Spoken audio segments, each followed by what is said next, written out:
EAGLES, Eagles.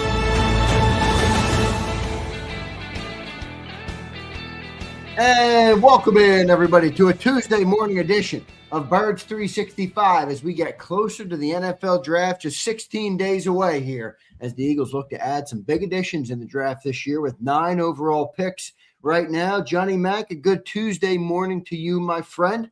How you doing this morning, J Mac? Doing well. Yeah, the draft is sneaking up on me. It seems to have come quicker this year. I don't know why. We had the drama last week, right in the midst of as we were diving in, so we had the soap opera of what's become the Philadelphia Eagles football team.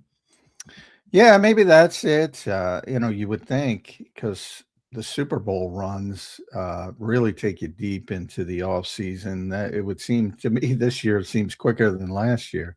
I don't know. It's just the drama, I guess, like you said. But we're getting there, and we're getting there quickly. And that's a good thing. Could start talking about more football instead of the latest story arc on Days of Our Lives. Yeah. Which is a big thing there. Speaking of that, just wrapping all that up, we're going to dive into the draft pretty deep today. We got some good conversations. We'll talk position groups. We'll talk defense. We'll talk offense. We will talk really what it looks like here to kind of manage potentially an aging Eagles team, a roster that might not be as dominant or as powerful today as it was maybe even a year or 2 years ago. So we will talk about that, how to replenish and regroup with all of that. John, I was listening to our buddies over at Inside the Birds podcast. I was listening to Adam Kaplan, Jeff Mosier on there. And Adam Cap, just to start on this real quick, Adam Kaplan spoke about how he's talked to other coaches around the league who believe that Kevin Patullo, while a good coach, was potentially too nice to coach Jalen Hurts. Now, I don't know exactly what that means. Do you think Sean Mannion's going to be too nice, John? Because when I look at Sean Mannion, he looks like a perennial nice guy too, doesn't he? He looks like a soft-spoken nice guy. I don't know, but I do wonder. I hesitate with those things because Kevin's anybody who meets Kevin is like a really nice guy, like a really personable guy. Yeah, right. And I think that clouds their vision of what he is as a football coach, which like I haven't met Sean yet, so I don't know how he comes across. I do know he was a quarterback himself, so you would think there's some natural sort of leadership abilities, pretty high level quarterback in college. So you would think that comes with it. Same with Kellen Moore. Everybody thought Kellen Moore was the all shucks guy, but behind the scenes, he was pretty, concrete on what he wanted and what he expected and yada, yada. So I don't know, but Kevin comes across as this tremendously likable person. So I think everybody just defaults to, wow, he's too nice. I don't know if he is too nice or not. Well, I don't know. Is it nice or is it, when you hire guys, John, that don't have experience in the role like some other people do? I think it's a natural part of, just the professional evolution, the growth curve, the human, element of it, where maybe they don't feel like they have the gravitas. Like you talk about that all the time. Vic Fangio doesn't give a rat's ass. 40 years later, he doesn't give a rat's ass what anybody has to say, what Howie wants, what the players want, what the contracts are. He's earned that right. Now Vic maybe is a special personality, but I'm sure that's grown over the years as his stature, as his success, as all of those things have built. You have first-year coaches, coaching a quarterback that's had pretty tremendous amounts of success in his first 6 years in the league. Maybe that creates a position where they don't feel as empowered to coach and correct, if that makes sense. I'm not saying that's the situation, but I could see how that would become apparent. Yeah, well, the experience part of it's real. It's interesting. It would be interesting to go to like 1995 and see Vic as a first time coordinator, and what the differences were. Yeah, And I'm right. sure there were pretty stark differences, but so yeah, I mean that's real. The experience part of it, when you get to the level that Vic Fangio is, but that's rare for any coach. So kind of put him off to the side. But yeah, with young coaches, they have to go through. I mean, it's growing pains. Like in any job, you get hired for any job. You're not, what we were talking about earlier. What I've done 2,000 of these shows. I cringe on the first one. I mean, that's I just. did fix our. By the way, I did fix our podcast numbers. Oh, I saw nice. what happened. So with between football 24 and everything else, it's just more comfortable for you. Similar to Jalen Hurts. I think with Jalen Hurts, it's not about the coaches. I get it. Like everybody wants to blame the coaches, give the coaches credit. Kellen Moore tapped in. Kellen Moore. It's like he Jalen Hurts every once in a while will let you in on his internal thinking, whether he does it purposefully or made a mistake. Every once in a while. And a while back, he talked about this is. I'm paraphrasing, obviously. This is going to look the way Jalen Hurts wants it to look, and he gave those interesting quotes about the new offensive coordinators, and you want to build up that foundation and then sort of shift to what I like. I think he came to the conclusion, as everybody constantly, whether they want to make excuses for him, the excuse makers want to go 7 offensive coordinators. And, the people that don't want to make excuses for him don't factor that into the equation. But I think from his standpoint is he knows what the setup is here. He knows that it's not going to be a long time with each offensive coordinator because either they're going to be successful and they're going to get hired elsewhere, or they're going to fail and they're going to get fired. So he kind of knows he's the constant. right. And I don't think he's wrong. No, he's not I've wrong. said. Yeah, that's a complete valid thought process. And, my biggest, and again, we don't know how this has happened. They're not even going to be on the field until May. The off-season program for them doesn't start until April 20th. We don't know what any of this is going to look like. I got a obvious it's going to look different in the spring in OTAs and minicamp, because they're changing schemes and they're going to try to do this. But again, that doesn't mean when the games come around, they're not going to scale back to what they've done best, which I think is what Eagles fans should be hoping for. And that's what Jalen was talking about. All right, we'll try. But I think, and even I've slipped into this, saying he doesn't like under center. He doesn't like motion. He likes a lot of hitch routes. The better word, I'm going to try to do it, is he's uncomfortable under center. He's uncomfortable with a lot of motion. He's uncomfortable if you don't have hitch routes, a lot of hitch routes. And there's nothing wrong with that. As there has been by their team success, as evidenced by their team success. Now, do you want to evolve and do you want to incorporate more? And that's what they did last season. When they did go under center, he didn't say, no, I'm not doing it. When they did use a little bit more motion, he didn't say, no, stop it. He tried it. But you have to realize if it doesn't work, and that lack of comfort turns into lack of effectiveness, well, you'd be dumb to keep doing it. And I think the Eagles know that. So, the longer term aspect of it is, do you want to pound the square peg in the round hole, completely change him as a player, which I think is silly to even discuss, but Yeah. I guess we're having that discussion. I'm not of the belief that they're going to do that, John. Well, I hope not, but Unless they truly feel as though the way in which they've won is completely expired milk. Or like you say, throw the baby out with the bathwater.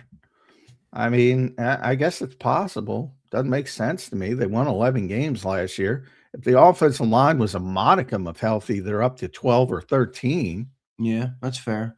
I mean, It just does feel like that style of winning. I mean, and even you spoke about this, how hard it is, to win that way is you need a lot to be perfect, Like, for example, last year, the offensive line, people talk about that. You often talk about how we act like last year was a 5-win team, or the Eagles do. Well, people act like that offensive line was a bottom offensive line last year. Now, they weren't Eagle level, but they were not a bottom half of the league offensive line last year. Well, I agree.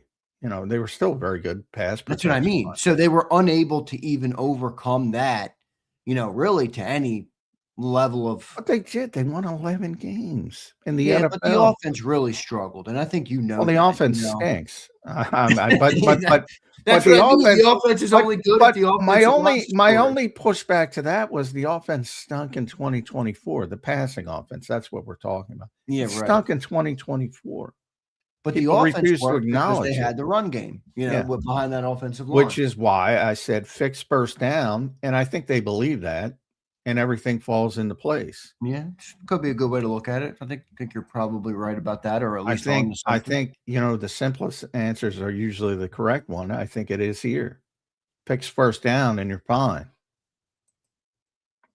John, on the coordinator changes, obviously it's become a reality, and then, like you said, something you just kind of have to accept at this point. But how much of a negative do you actually view it on him, and not on him personally, but on how hard it is to, build continuity and development and all of those different things that I'll say people that like Jalen Hurts maybe give him a little bit of an excuse for that. Is there merit to that, and how much of this is maybe a downside of having a Nick Sirianni type of coach, where you're going to have turnover, obviously, on the coordinators when you're successful, but the alternative, as many people have called for to have in Philly, is the play caller, where you have Andy Reid, consistency with Patrick Mahomes. You have even guys like Josh Allen, who's had consistency with, his play caller and Joe Brady and Sean McDermott. Now, obviously, changes there, but how much of that do you use to say, yeah, it's going to be harder for Jalen Hurts to really take steps forward with that type of change every year?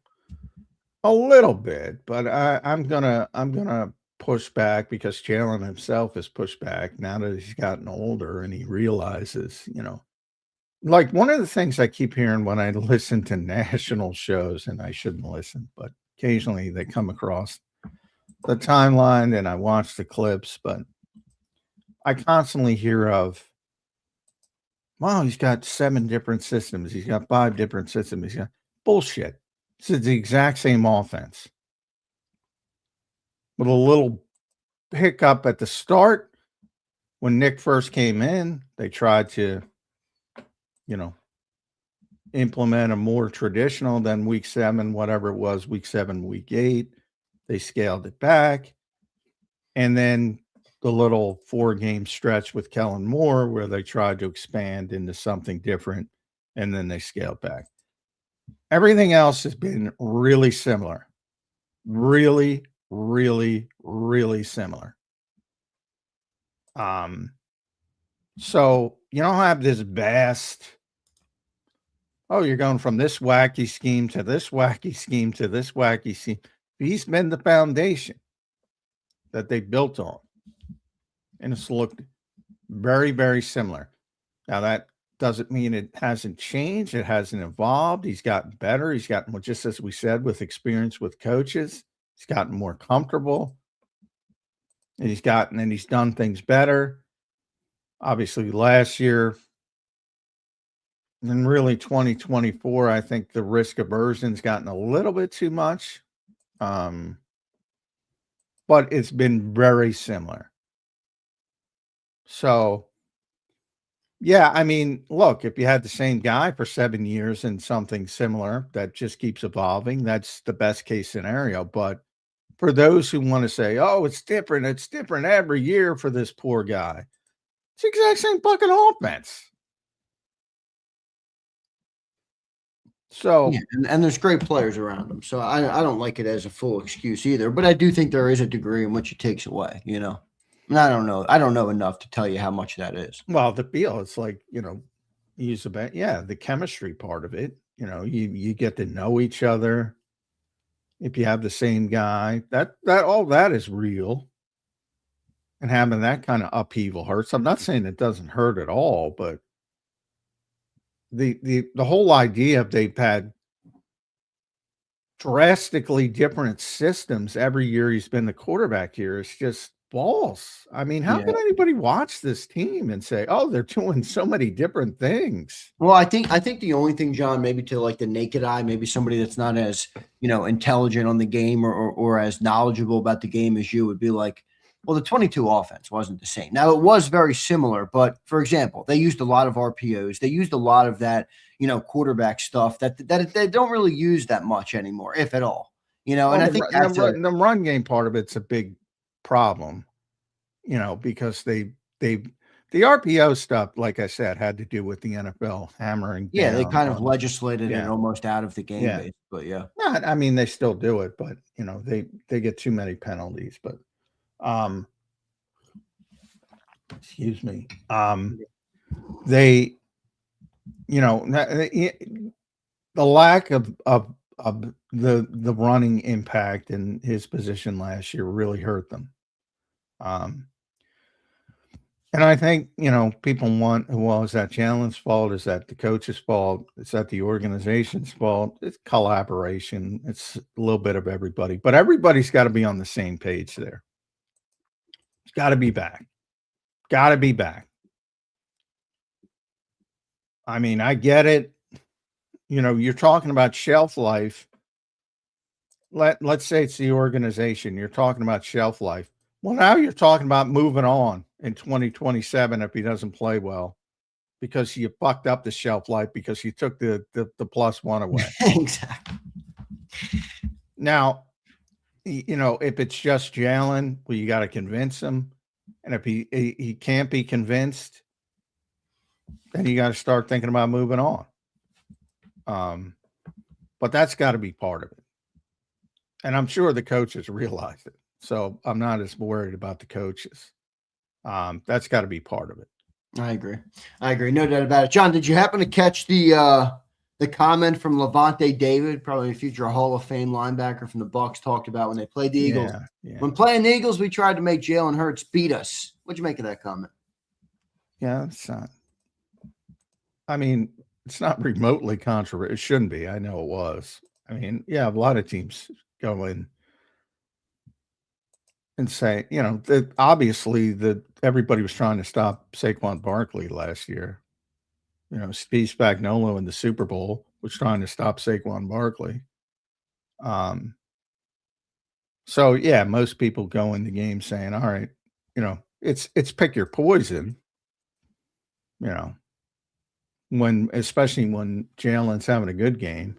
Well, yeah, most teams would lean towards trying to stop others and saying, all right, let's make this guy beat us. You know, that all harkens back. I mean, Todd Bowles has been the guy who basically came up with the plan of blitz him, flush him left, and it worked. It worked. Early in his career, we're talking about 2021. I mean, he had a bad playoff game. And Todd Bowles. And that's where Levante David's speaking from. I mean, that was Todd Bowles' whole game plan. Make him beat you. So that's where that comes from. And Tampa had some success later as well. So, but yeah, I mean, what would you try to stop if you're the Eagles? Yeah, no, I had no problem with the comment, but sometimes you see something like that, John, and people take it a certain direction. So I want well, they're going to take it. It's disrespectful. Well, that's why I like to get your opinion, because it gives a different perspective on it, which I think was a good one. John, do you feel as though the Eagles coaches, and when I say Eagles coaches, I mean Nick Sirianni here, Do you believe they maybe don't trust Jalen Hurts as much as they should as a quarterback? And what I mean by that is when the offense struggles or the run game struggled last year, it felt as though Nick never trusts the quarterback to put more in his hands, to say, okay, take it over for me. It feels like everything is all about the run game. And that's kind of how they feel like they have to live and die. And there's maybe pros to that, but there also might be a way to look at it where Nick doesn't have the level of trust in his quarterback that some other coaches probably do when you talk about the better quarterbacks in the National Football League. Is that off base? How do you see that? Well, I think it depends how you look at it. I mean, if you look at the two plays everybody brings up, Seattle end of game, Green Bay end of game, going off script, changing the play, that indicates a high level of autonomy in high leverage situations. So I think what you're talking about is letting him just air it out. Look, I think people have to have the come to Jesus moment. He's not an air it out quarterback. And it hasn't worked when they've made him that. I mean, there was a lot of turnovers in 23 and then obviously the start of 24. Yeah. So I think it's, building the offense around what the quarterback has done well. My concern is they're shifting away from that, or at least the perception is. And we'll see if they actually do it. But I mean, those are end of game, high leverage situations where he has the power to go off script. Not that's a bad term because it's on script because, the audibles are built in, but he has the power to shift it. Whereas, as the head coach, you can go, just run the play. Just give him one play. Don't change it. Which they should have done in Green Bay, to be honest. And it worked out anyway. They won the game, but, put them in a little bit of a precarious position. Seattle, they lost the game because of it. So, I mean, there are coaches who will tell quarterbacks that, and I'm sure it happens here occasionally. Yeah, we're running this, and obviously the most obvious situations are end of game where you're just running the football and saying, don't audible, don't kill the play, just run it. We're draining clock. Eagles call it no moss. So, but no, I mean, it's pretty clear he's got a significant amount of autonomy, but I just don't think he's, they're never going to be an air it out team with Jalen Hurts. I've said that pretty consistently. Yep, that's where they are. John, one other thing I wanted to get your thoughts on, just if you had some, intel for the people as a guy who's obviously been up close and personal with this team for many years. C.J. Gardner-Johnson jumped to the defense of Jalen Hurts on X this week, and he put something out kind of cryptic. It was like, this is deeper than y'all think or something. And I don't need to talk about that, but I wanted to ask you if there was anything between those players that you, covering the team up close and personal, saw or noticed about a relationship potentially between those two guys, or maybe could shed light on what CJ might be talking about. Maybe you don't know, which is fine too. But if you saw anything, I hesitate to delve into the mind of CJ Gardner-Johnson. You're right. But they're very close in the locker room. Jalen has the first stall on the left when you walk into the Eagles locker room, for those who don't know, is this big long thing. So Jalen Hurts has the first locker on the left. The quarterbacks start. Then it goes all the way down. The back left is linebackers, and then it flips around. The top right is defensive back. So CJ had like the second or third locker. So they're right across from each other. If anything, the only thing I ever noticed is occasionally Jalen would get like, CJ's very gregarious, let's say. and Jalen's very understated. Sometimes it seemed like he'd be like, all right, I'm going to go over here. He wanted to get away from the noise. Yeah, right. Other than that, but like I said, CJ, he might say something different next week. That's very true. Very true. All right, good stuff there, everybody. I want to thank everybody for being here this morning on Birds 365. We got a super chat we will get to. Don't forget to hit that like button, subscribe to the channel if you're not already. Appreciate all the great viewers of Birds 365 this morning. Here's Brando Shreds. What's up, Brando? Thank you for the super chat, my friend, and for being here this morning. He says this: Jalen has also said, we got to stop playing not to lose. After games they almost lost, is it really his willingness to throw, or does Sirianni take the air out of the football every game? Which kind of was what I was trying to ask when it comes to the trust of Nick Sirianni and Jalen. John, your response to Brando Shreds. Well, they definitely are run heavy ever since week 4, Saquon. So, I mean, yeah, they build the offense is built around the running game and Saquon Barkley. It has been over the past 2 years. And they got extremely risk averse, and it worked right up until it didn't work. So it was understandable why they ran it back last year. Why wouldn't you? You won the Super Bowl. And then didn't work, and they tried to shift a little bit more play action, a little bit more. And that's where things started to go awry with Jeff Stoutland, changed the running game a little bit. They were trying to fix first down. That's what they're trying to do.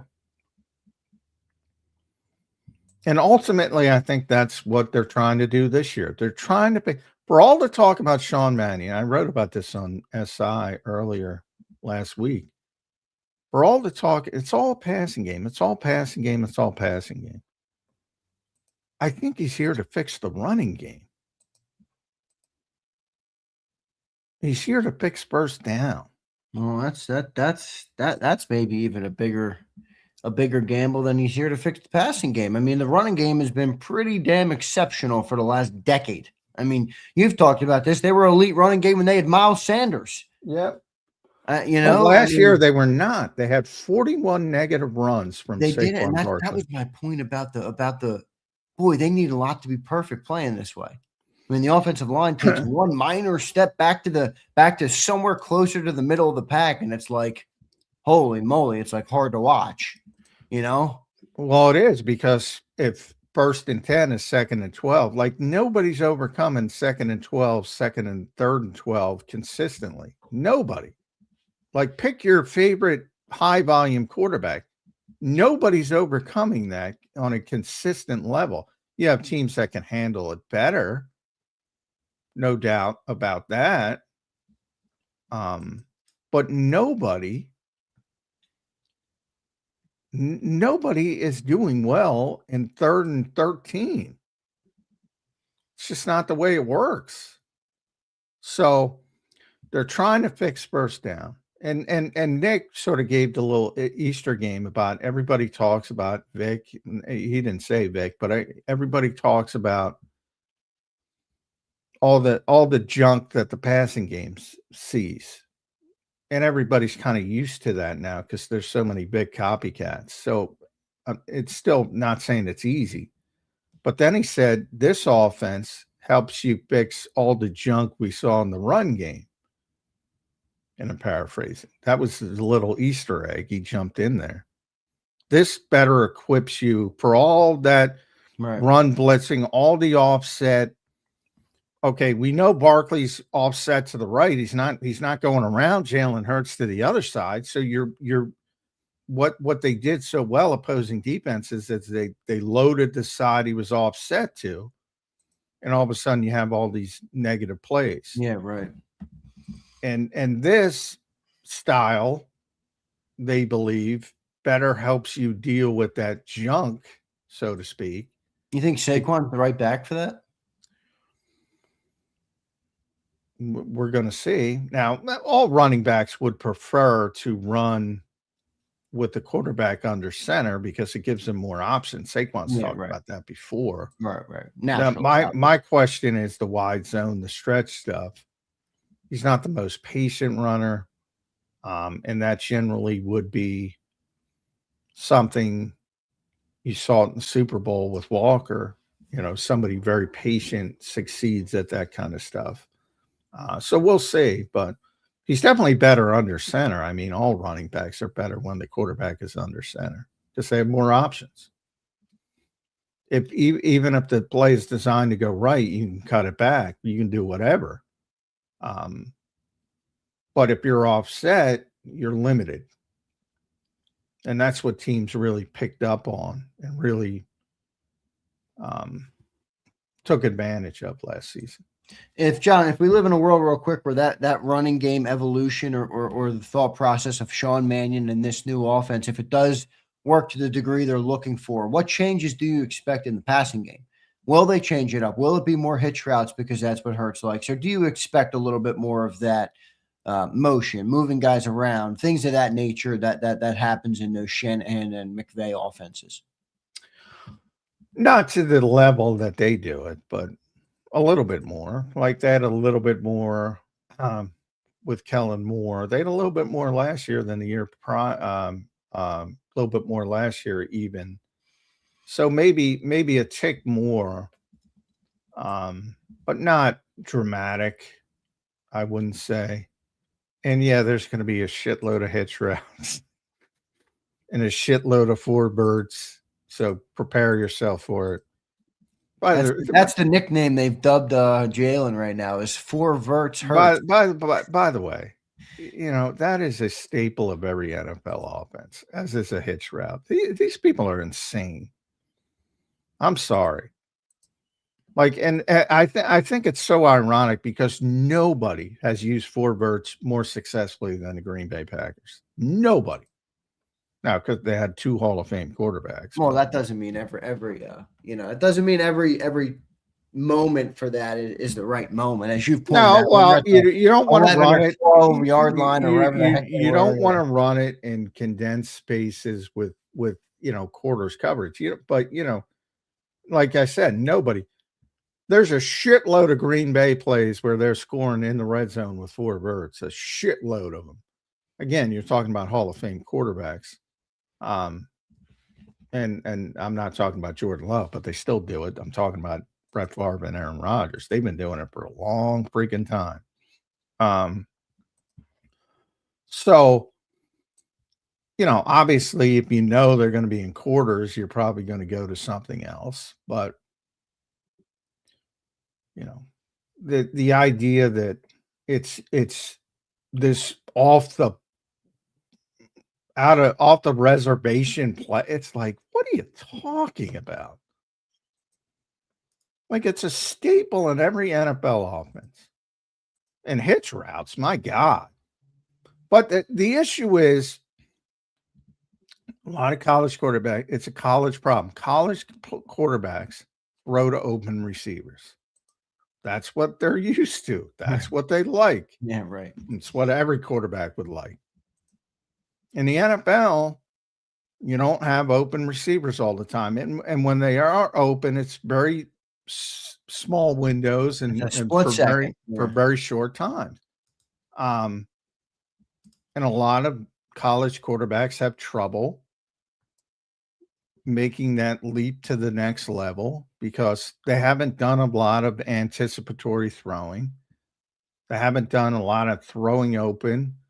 Like you'll see some of the old school quarterbacks, the football will be out before the receiver makes his break. Maybe it's a corner route. The football will be out before he starts even breaking. You're throwing it to a landmark. And that's why timing and everything is so important in the NFL. And it's the receiver's job to get to that landmark. And you don't see that as nearly as much in the NFL because that's not what college quarterbacks are good at these days. And so Jalen Hurts is not exactly on his own when it comes to, he would prefer one-on-one and throw it to the open guy. And that's another thing, because this is going to be pure progression in theory. If you're doing Shanahan and McVay, it's a pure progression system. So, he's going to have to go from 1 to 2 to 3 to 4, which is sort of overblown as well. As we pointed out, the smart quarterbacks already rule out where they know the coverage is. So there's a little bit of give and take with that, but it's something he hasn't been doing 100% of the time. So that's a change as well if they're going to go in that direction. Good stuff there. Appreciate Brando Shred. John, good explanation. Sauce it up. What's up, brother? Appreciate your super chat today. All super chats go to the top. Guys, just 16 days out from the 2026 start of the NFL draft. Sauce it up says, when is the new OC actually going to have an introductory press conference? Just wondering, because he was hired a few months ago. Sauce it up. I'm wondering the same thing. Yeah, it's not out of the ordinary, unfortunately, for the Eagles. They've been doing this really. I mean, Kellen Moore wasn't introduced. He'll get introduced at OTAs. Vic and Kellen Moore weren't introduced. Yeah. They don't have to do it, so they don't do it. Kind of a pain in the ass, though, isn't it? Oh, yeah. It's a pain in the ass. Everybody, as you hear from this, everybody wants to hear from him, but they don't do it. Team policy, other people do it. They don't have to do it. They're not forced by the league to do it. He'll get introduced during OTAs, just like Kellen Moore and Vic Fangio who were veteran guys. Now, there's some, I pointed out when Christian Parker got hired by the Cowboys and they gave him, and there is some, their mentality is they don't want him answering questions that he doesn't have purview over. That's their thought process. So in other words, and it happened to Christian Parker. That's why I'm using it. Christian Parker got asked in Dallas, are you going to bring in Nakobe Dean? Are you going to bring in XE? And it's like, it's not his purview. He's not the GM. He's not Jerry Jones. And he's got to go up there and answer those questions. Now, I think the Philadelphia writers are smart enough to not do that, but they don't trust everybody. So they do it the way they do it. I don't like it, but it's not abnormal. They're not hiding him because he's a first-year coordinator. They've been doing this for years now. Yeah, unfortunately. They do it with Vic. They're going to do it with everybody. So it is what it is. The last one who did a pretty quick press conference was Jim Schwartz. That's how long it's been. Wow, that was what? 2016? Yep. That's how long it's been. Well, that's a long time. All right, it is what it is. Let's keep rolling here. Sauce it up. Thanks for the super. Thanks, everybody, for being here. Good first segment there. Johnny Mack, a little Jalen Hurts talk this morning on Birds 365. We will now move into the 2026 NFL Draft, folks, which is 16 days away. All right, getting closer. The Eagles stand right now with 9 picks.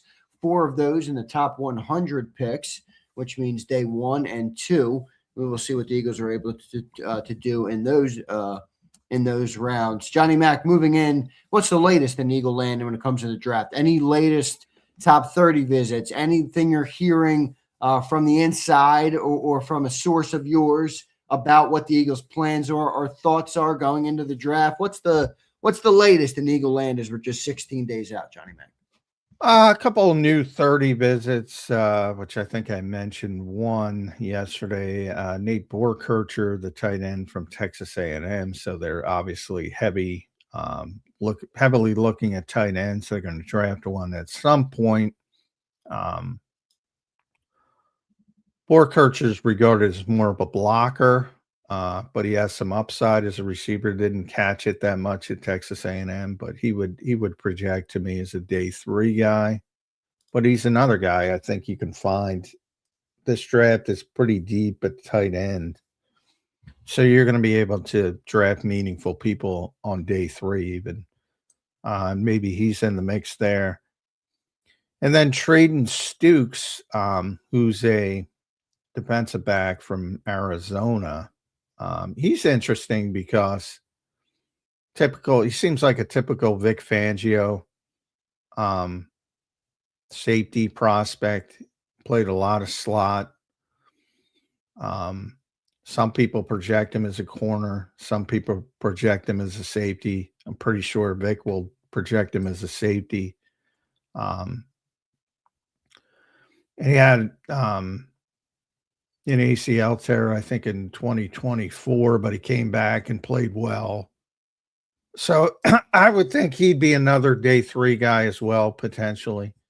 Not a premium pick, but very Vic Fangio-ish. You can see in his sort of process. The interesting thing about those 2 guys too, they're both older, which is rare for the Eagles. So, but they tend, similar to Ty Robinson last year was an older prospect. They'll draft an older guy on day 3. So I think those are day 3 potential prospects. That's why my goal this offseason is they're called 30 visits, not top 30 visits, even though everybody says top 30 visits. My goal is to say 30 because they're not top 30 players. You have 30 visits to use. And sometimes you want to come in and talk to somebody. Sometimes you want to get better medical on people like Stukes. Maybe they wanted to check him out. Where is he physically? So anyway, these seem to me as potential day 3 prospects more than anything else. And then there was Mike Rice, who covers the Patriots, Boston College, obviously very close to in New England. Jude Bowery is scheduled to have a top 30 visit with the Eagles this week. Offensive lineman. So obviously they're looking at a ton of offensive linemen for obvious reasons, but they got to start to repopulate. So no surprise there. Again, he's not a top tier pick, but interesting how much I would say I'd like to look at themes when it comes to 30 visits, and they're heavily looking at offensive linemen, tight ends, potential safeties, things like that. So I remember Ian Cummings talked about the Nate Borkircher here on the show. So we did have some intel on him from Ian. That would be an interesting pick. Definitely a later round guy. What does he probably be like, around 4 type of guy? Yeah, I would think so. That's where it would begin, and then maybe even deeper, but doubtful. So I think they'll be able to get a good tight end in the 4th round if they want to wait that long. But it's probably a longer term prospect. But the good part of that is Dallas Goedert's here this year. So you don't have to find somebody who has to play. Also, Ian Rappaport had an interesting thing this morning on Eli Stowers, because I know a lot of Eli Stowers fans out there. A lot of teams are looking at him as purely a receiver. Yeah, you've been saying that for a long time, John. Yeah. He doesn't block at all. So that's why I don't think he's a fit for the Eagles, unless they want a big receiver, Mike Evans-like receiver, if they're trading AJ. So a lot of balls in the air, but a lot of teams are looking at him as strictly as a receiver. That would be interesting. Maybe that's better for him. Maybe his agent's happy about it. Now he's got to obviously play the position well. So that would be a question for him. But that is interesting when it comes to the Eagles draft. John, you've often talked this summer about the Eagles need to repopulate on offense. They've drafted so much on defense, especially at the top of the draft in the last several years. If we play out a scenario where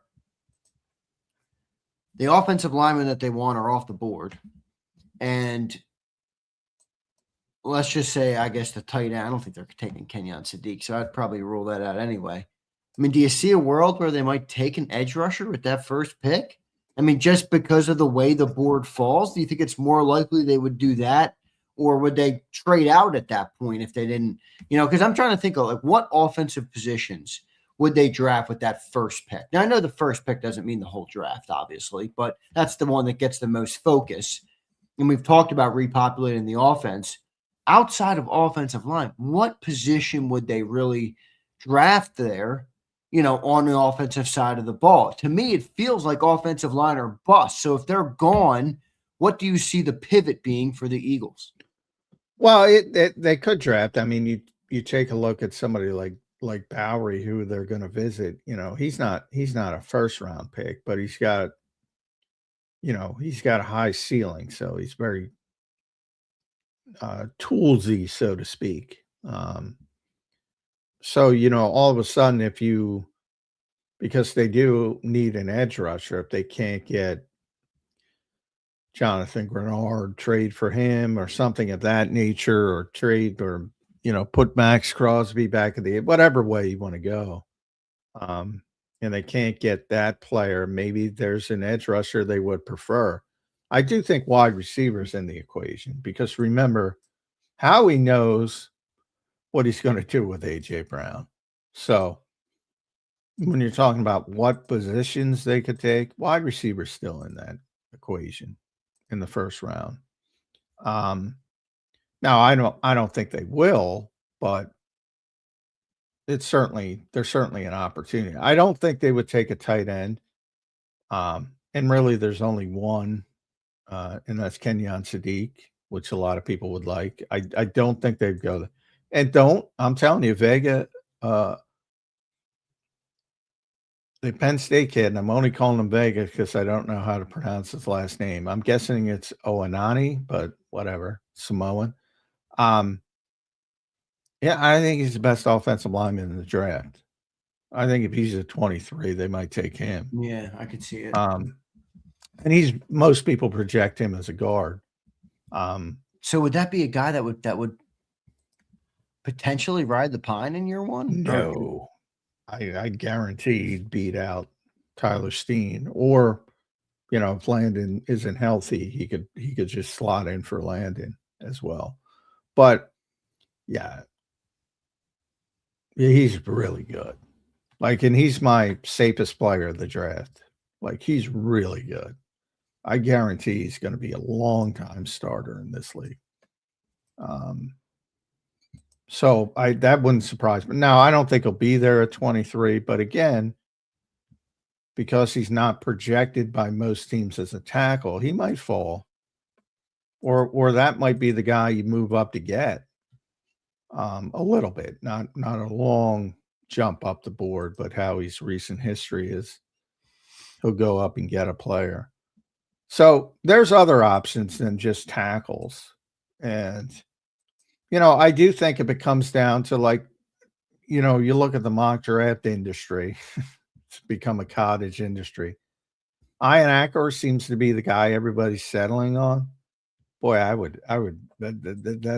is, he's got a high ceiling as well, but I'd rather take somebody like Bowery later, who's got a high ceiling. Yeah, right. I'm not, there's too much. And remember, you don't have Jeff Stoutland anymore. When I talk about safe picks, that is not a safe pick. And sometimes you have to roll the dice, and Howie loves traits, and he's got tremendous traits, but boy, that's too much risk for me. But and I've said, when it comes to edge rusher, my problem with edge rusher and mocking an edge rusher to the Eagles is I just don't see the guy. I don't see the guy they would want. The closest one to me would be Cassius Howell from Texas A&M. Yeah. And you're really out on Mesidor. Yeah, I don't think they're taking the kid that old in the first round. Well, I agree, but my only thought process there is they need a guy for right now? Like some team, if you're the Browns or you're like, you're not going to take a 25-year-old dude, but if you're the Eagles and your window is now, maybe that guy can contribute, right out of the box, for lack of a better word.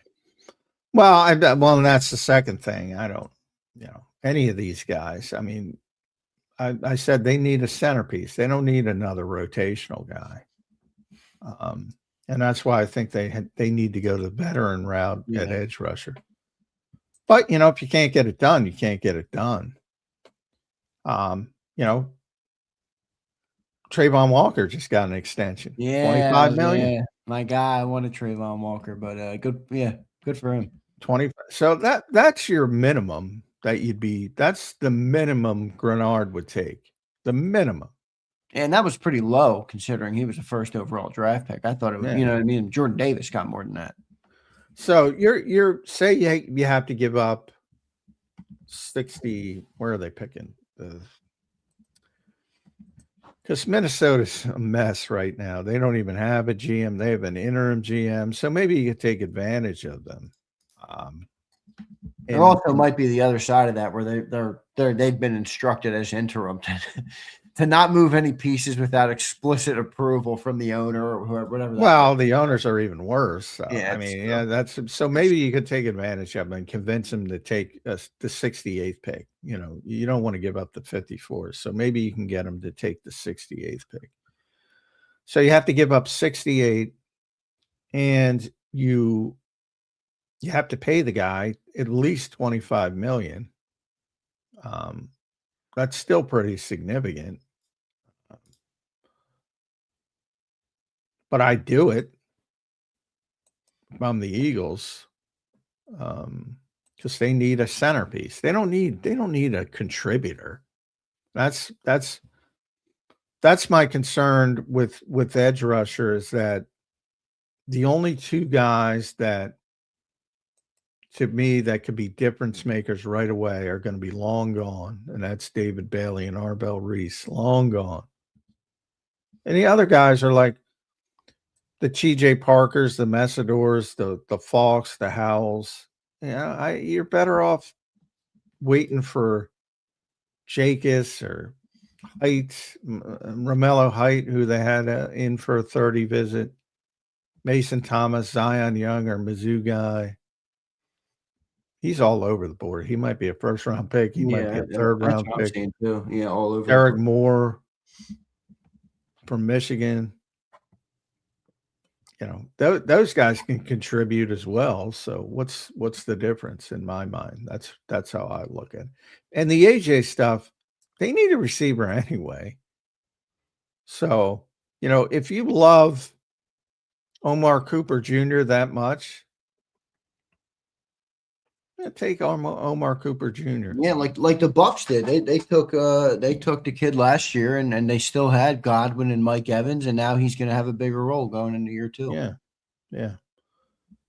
Now I wouldn't go that route, but I'm saying so there's other options than just tackle. I don't think that'd be a bad route actually, considering that even if AJ is here this year, if AJ's here this year, you think it'll be the last year he's here? Yeah. Well, because the only reason I ask is because if the Eagles, like I saw it floated out that the Bucks the Patriots are unwilling to give a first-round draft pick. Well, even if the Eagles are unhappy with that, this year is going to be the most they're going to get in return. Oh yeah, yeah. I mean, even if AJ has a great year next year, I don't envision them getting big compensation back for the player. He's going to be 30 years old. I just don't see it. I feel like this is the time to maximize your return if that's the route they want to go with AJ Brown. Yeah, most likely. I mean, you're talking pie in the sky. If he goes back to being 1,500 yards and everything works and they win the Super Bowl again, and who knows, then he's happy again. Who knows? But if you're being realistic, yeah, this is likely the end of the road. So, and Howie, like I said, he might have to go to 2028, but he'll get his first round pick. I have confidence in him. It's not going to be immediate, but he'll get it. And it might even be conditional based on 2028 and 2027. See, this is what this is where this is a tricky situation because most teams or many teams that will trade a good player, they can settle for picks in the future. And in fact, it might even be the right move. And maybe it would be for the Eagles, but man, they're in a win now mode, John. Like I'm in the camp of, Les Snead, F them picks, man. We need a win right now. This is our moment. This is our window. Now I'm not saying you have to neglect the future, but I want to capitalize on the now before I focus so much on the future. Does that make sense? Well, I think from Howie's perspective, there's a lot of uncertainty. I don't think this is a fuck them picks years. Maybe last year was a fuck them picks year when they were. I still think they have a chance to be a significant Super Bowl contender, but there's a lot of moving parts this year. A lot of things that could go wrong. Yeah. I mean, I don't mean if them picks in terms of trade them. I just meant in terms of you need to get players. One of the big, and it's not about, and see, I disagree with you. 99% of the GMs, I'm going overboard because there are obviously there's a few. John Snyder just won a Super Bowl. He's pretty much in Howie territory. Les Snead, that's probably the only two other than Howie. If they wanted to, and I don't even know if Les Snead is there, maybe just John Snyder. Howie most GMs can't take future picks, don't consider future picks because they're not going to be around unless they're GMing for their job, so to speak. Howie can do it because he knows he's going to be here. Hates when I bring it up or anybody brings it up. Claims he's not on scholarship, but he is. So when you say we'll give you you can only go 3 years out because they didn't change the rules. So if you say I'll give you a 2028 first round pick, well, everybody's going to hang up the phone because they don't even know if they're going to be there in 2028. So why do they care about getting a first round pick for somebody else? That's why nobody does it, and the Eagles do it. So it's one of those areas where, people say, like you said, what the Patriots are holding still. Well, they're probably holding still until he brings up 2028, or he puts a condition on it that's like ridiculous, like if AJ gets 800 yards, it turns into a first round pick. It's what he did with Carson Wentz. Turned into a first round pick. They retooled the whole team though at that time.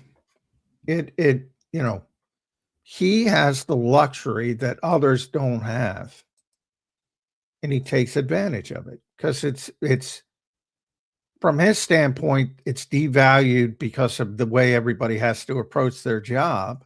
And it's not a devalued asset. Only people can consider it a devalued. Yeah, right. But when 28 out of 31 GMs, don't care about 2028 picks because they might not be there, you're right. It's easier to get them. Yeah. So he uses that and he manipulates that, and he should. It's a good thing. And he'll get it. That's why I'm confident he'll get it. Might be 2028, but he'll get it. Yeah, fair enough. Fair enough. Here's Jason 18. What's up, Jason? Hope you're doing well, man. Appreciate everybody for being here this morning. Here's a draft question here for Jason 18. Excuse me. Is there a chance we are overlooking the fact Eagles might take a defensive tackle high? Depending on the Carter situation on top of Ajomo's last year, maybe they should? ? No. I mean, no. They're not taking a defensive. It's a bad defensive tackle draft. Probably only one going in the first round. And that's Peter Woods from Clemson. And he's very risky pick. I wouldn't go near him to begin with, but very talented, but very risky.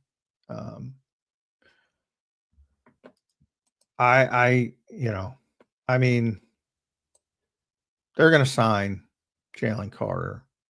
And if they don't sign Jalen Carter and they trade Jalen Carter for some big splashy move, they're going to sign Moro Ajomo. So, they're very deep at defensive tackle. And people give up on Ty Robinson too soon. Too soon. And that was based on some of the goofy hype last year about Vanilla Gorilla and all that stuff. And doesn't mean he can't be a contributor. That's arguably their deepest position. So, and it's a very weak defensive tackle draft. That doesn't mean they can't draft one later, if it fits, but certainly not at the top of the draft. Good stuff. Appreciate everybody being here. Jason, good super chat. I think I don't think your thought process is way wrong. I do wonder about the Jalen Carter situation after hearing the owner. I'm of the belief they're going to pay him, John, but I don't know. That was a funny interaction there with Jeffrey Lurie on Jalen Carter. And I should have mentioned Byron Young as well, who proved he's a pretty good rotational player. Yeah, it's now true. He's would have been nice to have Thomas Booker, who I think is a good player as well, but that's all right. Well, that's why they traded Thomas Booker, because they felt they could. Didn't work out. That wasn't a very good trade in hindsight. Well, the hope is you had a dearth of cornerbacks and you had a surplus of defense. So it makes sense from the idea, but Jacorian Bennett didn't do anything. So anytime you misevaluate a player, and it seems like Vic has no interest in using him, it doesn't look like it works out. But from a logic standpoint, that is surplus of defensive tackles, and they needed a cornerback. So it made sense from that. But you got to get the player evaluation right. Like, where's Thomas Booker playing?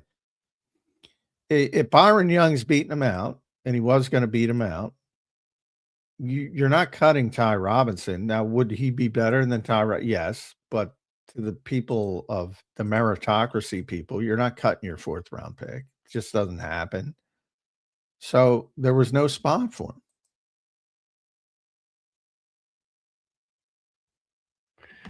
All right, good stuff there. Appreciate everybody for being here this morning. We will see what they end up doing at that position. Jason, good super chatting. It's something to keep an eye on, is the Jalen Carter situation. We will find out what they end up doing there. John, when it comes to offensive line, I know we've talked a lot about the offensive line in the NFL draft. I'm looking at the big board. It does seem like there's a drop in terms of once you get past a certain threshold, it's going to be later round picks. Now, I might be reading that a little bit wrong, but where is that threshold to you at, like, in terms of if they're gone, they're going to change their thought process or push to where they get it? Is it Max Ianacor? I think Blake. Yeah, he's the last one. Yeah, and then you have Jennings Dunker, Caleb Tiernan, Brian Parker, Austin Barber, Cage Casey, Isaiah Ward. Those guys are all second, third tier guys, I would imagine.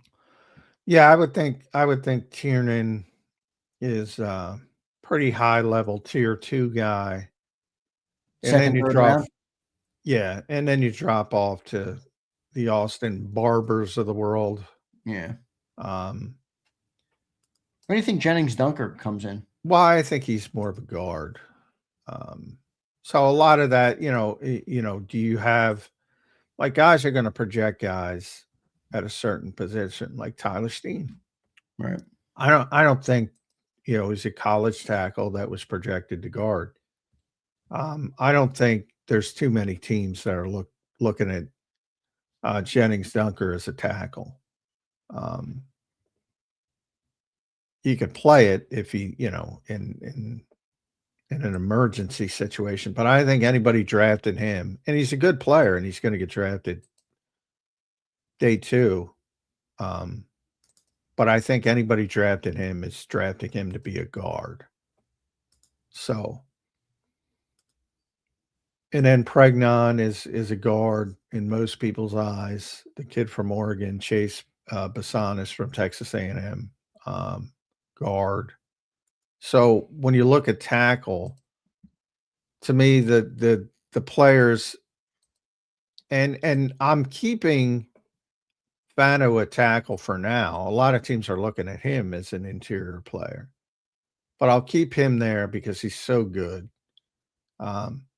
So you have Maui Yoga, you have Proctor, you have Fano, you have Lomu, the 2 Utah kids. Yeah, and I'm not doing this in order. You have Blake Miller, Monroe Freeling, who might go top 10 now, and Max and Acor. They could all be potential first-round picks. Most of them will be. Depending on the late, the Ian stuff is late hype. Depending on if it's real or not, he could slip into the second round. I would not take him if I'm the Eagles, but hey, I don't want to take that kind of risk. And I might even take Tiernan more than Ian Acker. I really would. Wow, really? Go that route. Yeah. I think he's like Tiernan's the Northwestern kid? Yeah. I think he's boom or bust. I think there's very high bust potential there. Whereas somebody like Tiernan is going to be he's going to be a starter or a starting right tackle, and a pretty good one.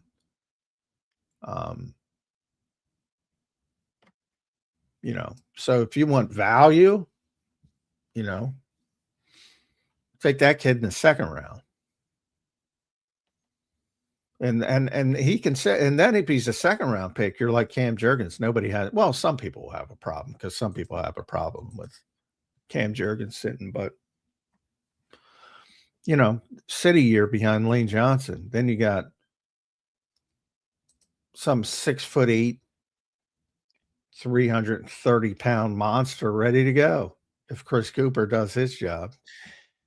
Has your I don't want to use the word confidence because I don't think that's the way you view it, but what is your thought process on the change, obviously, at the offensive coach position? Obviously, Cooper has to manage, but did you lose a sense of the Eagles know what to do when it comes to drafting offensive linemen without a guy like Jeff Stoutland in the building? I mean, something you mentioned here just a minute ago. Teams project whether a player is going to be inside or outside. I would imagine Jeff Stoutland was pretty good at things like that. Yeah, I'm more concerned with the offensive line coach of the job than the run game coordinator aspect of the job with Stoutland. I'm way more concerned about the offensive line coach part of it and more about the day-to-day development and technique and all that kind of stuff. Because it's not only about the guy you're going to draft this year. You already have a bunch of young guys here that could develop, may not develop. You got inside, you got Drew Kendall, you got Willie Lampkin, you got Jake Majors. Outside, you got Cam Williams, you got Miles Hinton, you got Holland Pierce. And they signed another kid, John Ojukwu, which I don't know much about. I haven't, seen him yet. But I'm more concerned about that part of it, the developmental part of it, than the run game coordinator part of it. Because he didn't want to run this, this running scheme. So, I mean, what are you going to do? Now you got a guy who understands it and at least is going to implement, because that's just about implementing the concepts. Yeah, right. And then it's up to the offensive coordinator and all that kind of stuff and the head coach. So I'm much more concerned about the offensive line part of his impact than the run game coordinator part of his impact. And Chris Cooper's going to be under a lot of pressure because he's replacing a legend and he's got all these young players that he's got to develop. And some of them, I mean, you don't expect day 3 players to hit, but it'd be nice if you could get 1 or 2 to be at least competent backups. And I know the Eagles were high on Drew Kendall last year, and I know after seeing him in week 18, they were high on Cameron Williams. Now he's got to get stronger, and we'll see what he has done in the off season. But I got a secret. Yeah, I got a secret for everybody. If Landon Dickerson and Cam Jurgens and those guys play better, Chris Cooper will have a successful year. That's true. If they don't play better, how many times have I said Chris that? Cooper might be blown out at the end of the year, and it might not even be his fault. But that's how it will go. So we will see. I do wonder about the drafting of players. That's where I think it is going to be a difference, because you're talking about a guy who comes into the league for the first time and now has, a different offensive line coach. So that's kind of and I'm not going to.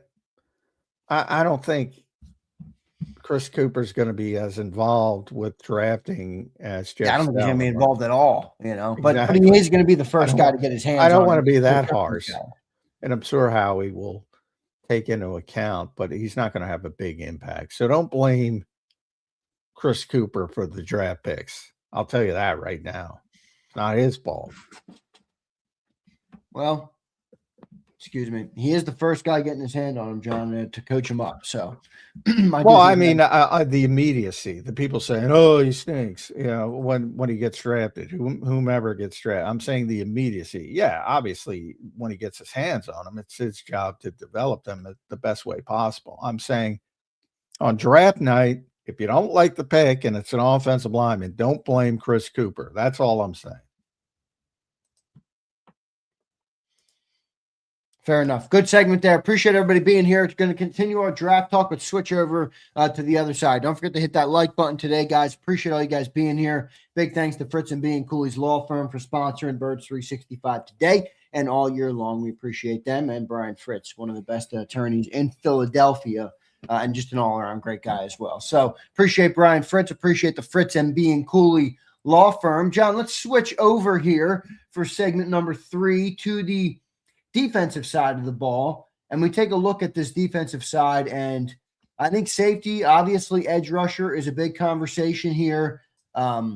You've talked about the Eagles' desire, and also not only you've talked about it, but Howie Roseman has talked about it, take it from the man himself, that they need to retool the offense. Well, where does the defense come into play here, John, in the draft? They have 4 picks in the top 100.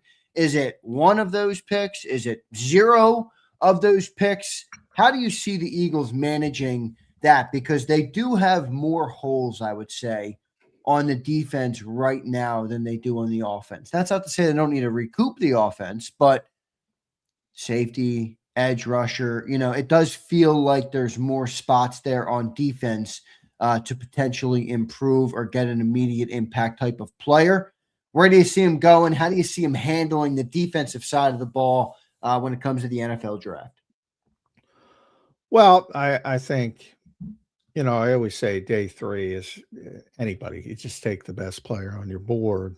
Doesn't matter offense, defense, not position. You're just looking for a guy in Howie's mind that has traits in his body. I'll use the Howie phrasing to make them potential starters down the road. He tells his people, I can get backups. Just find me starters. So they're always shooting for the stars on day 3. So that's about upside and who could develop and who has the ceiling. On those, if you're keeping all 4 of those picks, I would say probably 1 is going to be on the defensive side, most likely edge rusher. But again, somebody, somebody's there you like and you think is going to be a really good player, you go that direction. You're not slavish to the idea that you need, even though Howie has stated it, they need to start drafting more offensively. You're not if players are not there that you want, like 23 overall, and you're forced to take that pick, you're not going to just take Max Iron Anchor if you don't like him. You have to pivot, and that might be edge rusher. And that might shift the whole equation. I don't see that edge rusher, as I've said pretty consistently.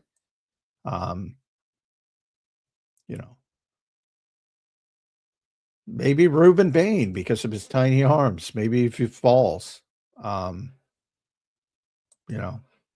they say, wow, this guy's too good. We don't care that he doesn't have that. Let's just take him. Weird things can happen in the draft because, again, you're dealing with 31 other teams that have different ideas on different players in different spots. So a lot of uncertainty happens. But if you're playing the odds, I would say 3 of the 4 are going to be offense.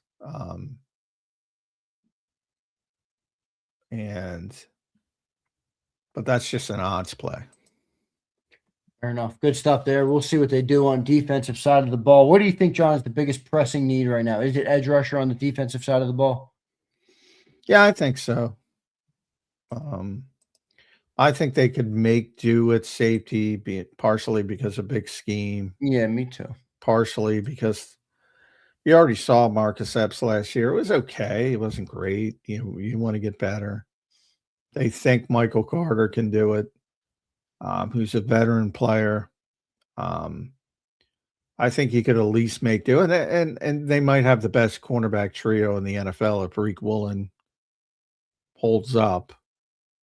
And that'll help the safeties. So I think they can make do at safety. I don't know if right now, he draft-proofed the roster, and right now if you had to play a game today, you have Nolan Smith, you have Jalix Hunt, you have Arnold Ebiketie, and now you have Joe Tryon. So, you could roll that group out in a game and not embarrass yourself. But I think, as you saw at the start of last season, they need the headliner. They need the centerpiece. And that's where Jalen Phillips would have fit. That's why they wanted him back. And then all of a sudden, that's pretty good. Jalen Phillips, Nolan Smith, Jalix Hunt, Arnold Ebiketie is pretty stinking good. Yeah. Now, if it's Jonathan Grenard, Nolan Smith, Jalix Hunt. That's going a little quiet, that trade, but that might be just because of the time of the year we're in. Yeah. As you get closer to the draft and draft night.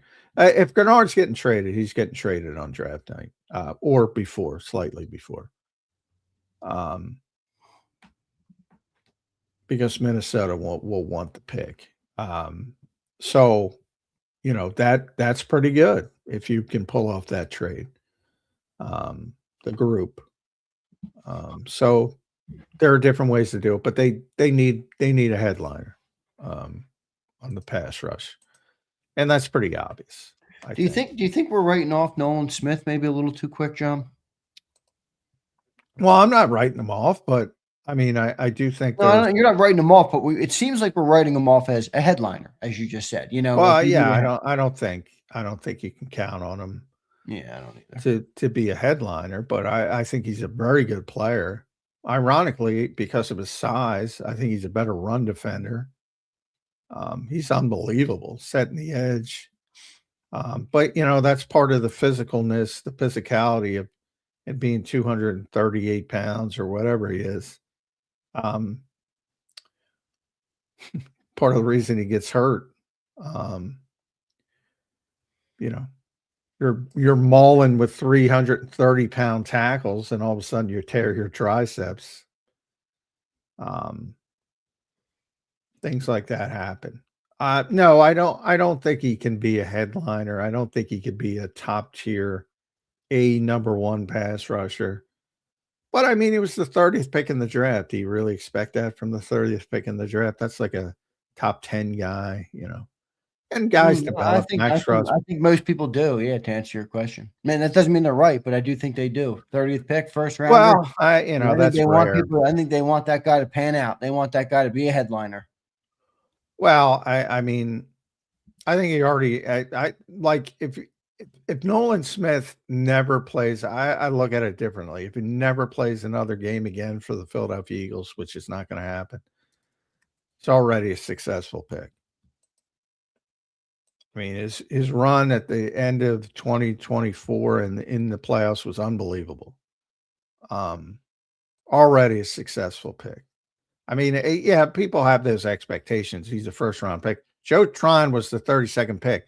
Like I say all the time. I mean, look, he will forever be a first-round pick. He was a first-round pick. It's one of my other pet peeves when people say former first-round pick. No, you're always a first-round pick. Did you see what I sent you the other week? The Eagles put out. I'm like, John, you're fighting an uphill battle, man. Even the official Eagles notification, I forget who it was. I know I sent you when they signed when they signed who? Yeah, they said former first round. Yeah, they said former. I said Well, I know. But that's some, that's some intern in the social media who has no idea. Which, I'm just saying that's what the most people consume. You know. Yeah, that's what most people consume, which is where it comes from. I'm just saying if you're in this industry and you have a good editor, and most people don't have editors anymore, so they probably don't have a good one, you're going to get ripped for that. I'm just saying, be prepared. If you want to get in, you're going to get ripped for stuff like that. Yeah. He was Joe Tryon was a 2021 first round pick. But even my point is,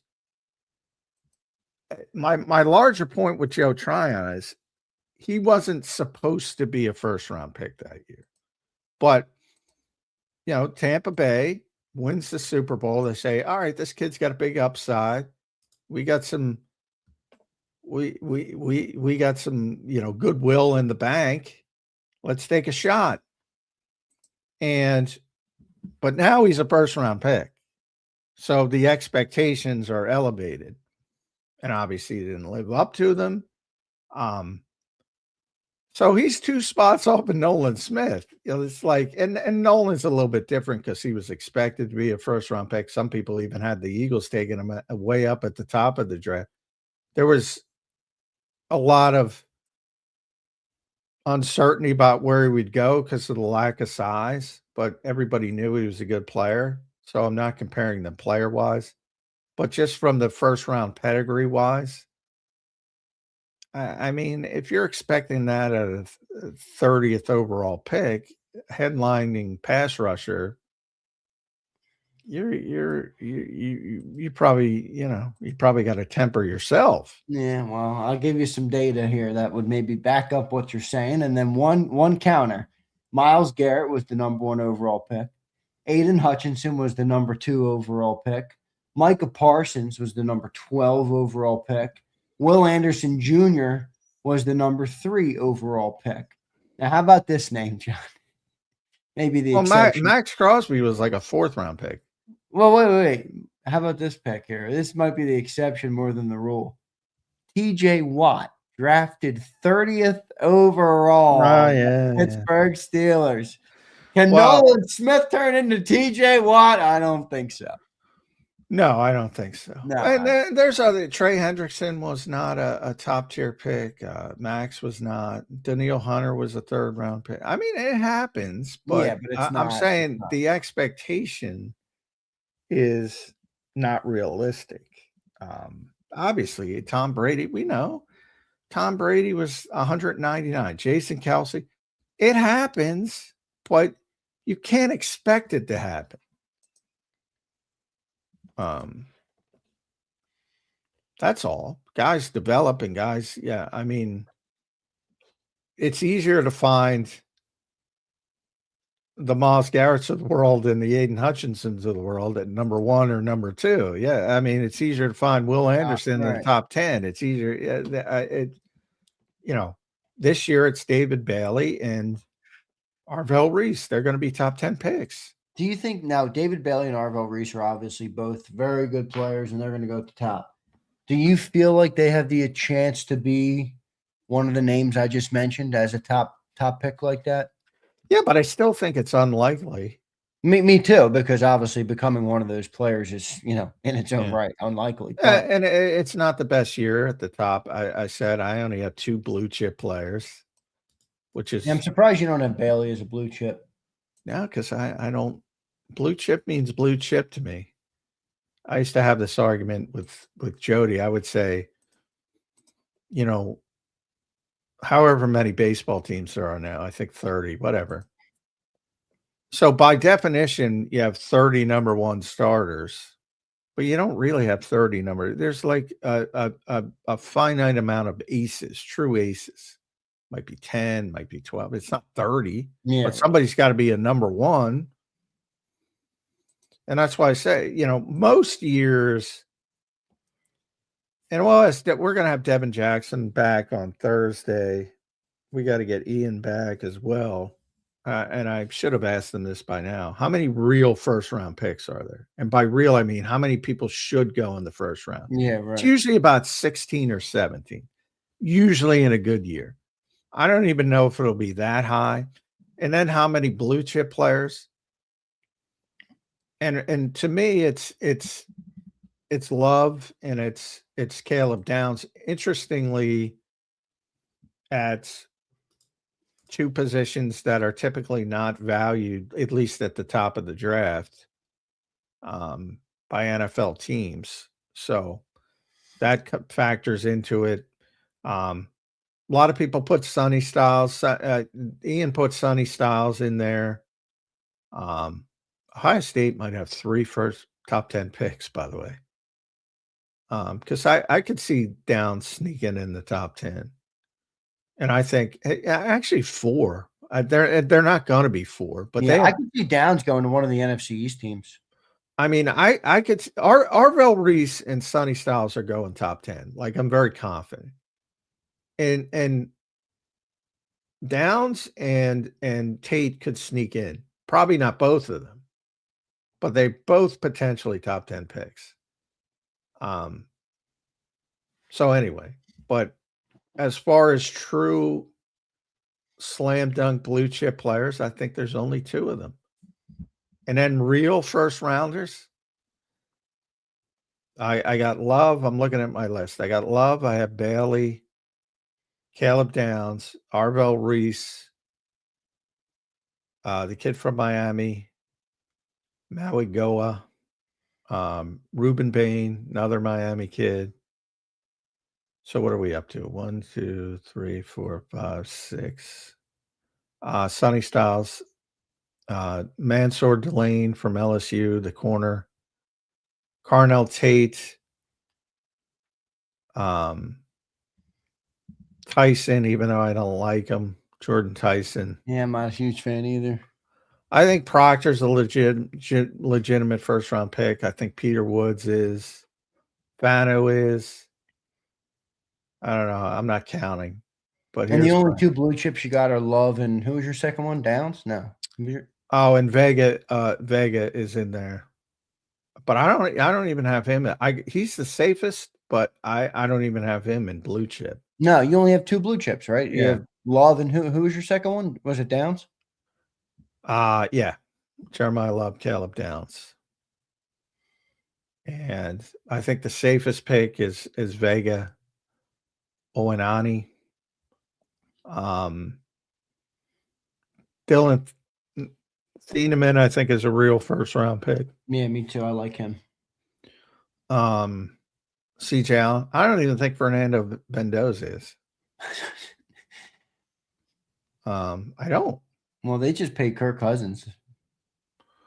Yeah, I mean, it's not going to work because they're a bad team, but the best case scenario for them is Kirk stays healthy and plays. Why am I a Kirk Cousins guy? I freaking love Kirk. Probably because you listen to the show. I love Kirk Cousins. I love Kirk. I've always liked Kirk Cousins since he's a damn good quarterback. Now, the problem is he's got the best agent in the world too. Yeah, he does. Shout out to Mike McCartney, who, if he's listening, what an agent. Kirk Cousins is now is the highest paid football player of all time. And he has had fully guaranteed money since the day he signed with the Vikings, every single year. Full guarantees. Unbelievable, Mike McCartney. Business Hall of Famer. And he does a great shtick on X. If you follow Mike, I do, yeah. Everybody confuses him with Mike McCarthy. It's better when Mike McCarthy, and Mike's back in the league, Mike McCarthy. So you'll see people screaming at him on X. And he's, he'll tweet during the game or post during the game, and they're like, "What? You're not coaching?" I don't know if these people are this dumb, but I think they are. Yeah, they might be. Who knows, Johnny Mac? Good stuff there. Appreciate everybody for being here.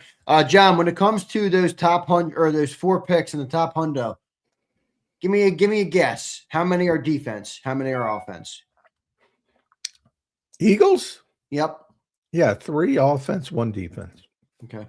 That's kind of what I'm thinking as well. We will see what ends up happening with them. Appreciate everybody being here. We got about 25 minutes left to go on the show today. Always good to talk to everybody. We are 16 days out from the 2026 start of the NFL draft. It'll be a 3-day event per usual. Round 1 on Thursday night, rounds 2 and 3 on Friday night, and rounds 4 through 7 on Saturday midday. I think it starts at noon or something on Saturday. John, do you know? Yeah, it's usually noon. Yeah. Usually. Day 3 is a long day. Ugh. Yeah, it's starting at noon. Yep. So starting at noon, the final day of the draft will be noon. That'll be rounds 4 through 7. There's quite a bit of picks. The draft is out in Pittsburgh this year, so in Pennsylvania, in our beautiful state of Pennsylvania, but not out there, not here in Philly. It's out there in Pittsburgh, PA. John, by the way, I'm going to rip your state. Dude, New Jersey is catastrophic, man. I'm looking for places to live here, with getting married and everything soon.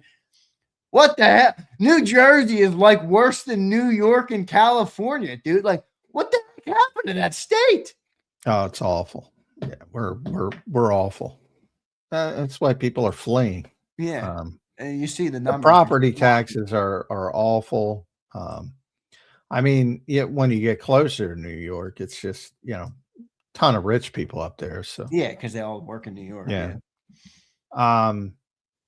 But even here, like Haddonfield, Morristown, South Jersey, that's where a lot of Eagles people will live. You saw somebody just sold their house. I saw. Castellanos just sold his house. Oh, yeah. He's out in San Diego now, right? With the Padres, I think. Yeah. So he sold his house for, I think, $4.8 million. That's in Morristown. You can imagine the property taxes on that. Yeah, I don't know what to tell you except. Yeah, I'm telling you that we're going to Florida, John, and I'm pulling you down there with me, my friend. I'm like, I don't like to get political on this show, but the only thing I'm voting on is lowering property taxes and making life livable for a normal human being. Yeah, so you can project which side I'm on, but doesn't mean they're right in anything else. But yeah, it's true. People got to be able to live before you can care about all the bullshit that people claim they care about, which is very true. Just virtue signaling to begin with. So that's the whole political sector. Johnny Mac, good stuff there. All right, we got about 20 minutes left to go on the show today. We will close it out with the dreaded topic of AJ Brown. Oh, I knew I was going to get the I love talking about AJ. Love talking to AJ. Wish he would talk again. Love the guy. Love the person. Hate talking about the situation. Well, let's go to the other side of it. How do you project him if he's here in Philly how do you think he will fare in the projected offense that the Eagles are going to run? Let's assume AJ Brown stays here. We'll go the other side. Well, I don't project it to go well for the quarterback, so I don't think it will go well for AJ or Devontae or Hollywood Brown or, and relatively speaking, they're good players. They're going to get, yardage, and Jalen's going to get Jalen's not going to do a bad. I just don't think it fits his strengths of the quarterback. So that's my issue with the project. That's the projected. Ultimately, if you force me to predict, I think they will scale back from the projection. Because why wouldn't they? They did it once. Why wouldn't they do it again? And how do you think that will impact their thought process on where they are with AJ Brown?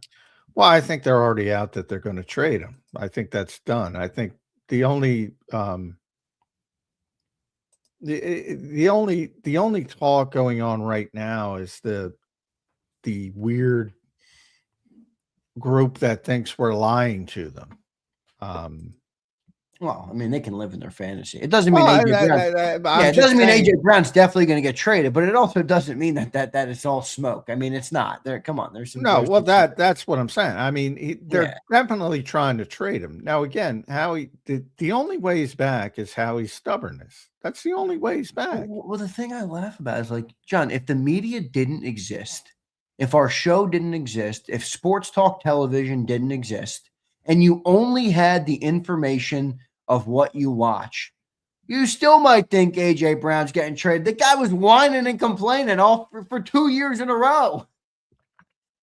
I mean, I don't even understand where this is like one of the most obvious ones. It's like the owner had to trot out onto the practice field and have an intervention with him on the side. Hey, AJ, please stop bringing the unwanted attention to us. Jeffrey played that down, by the way, for what you want to believe. But I will say Jeffrey is at practice all the time. I said that when it came up. He's at practice all the time. Yeah, he is. Like, he is not sometimes he's on vacation and occasionally on the yacht. he is a rich guy, but of all the NFL teams I've been around, he's definitely the most present owner I've ever seen. Which can be a good thing and a bad thing too, right? Yeah. So his claim out in Arizona was that I talk to players, and that's true. I've seen it. I see it every day almost. He talks to players all the time. So I said it at the time. I'm not sure what to make of that. But in hindsight, you can say specifically when that came out, I forget, and I apologize to who reported it. When it did come out, AJ did stop talking to us. So there is some, there's some thought process that he was told something. Yeah, right. Because yeah. He that's exactly when he stopped talking to us. And it kind of put us off and kind of said, a couple times he had some wisdom teeth taken care of. And he said, I'm going to talk to you later in the week, but he never did.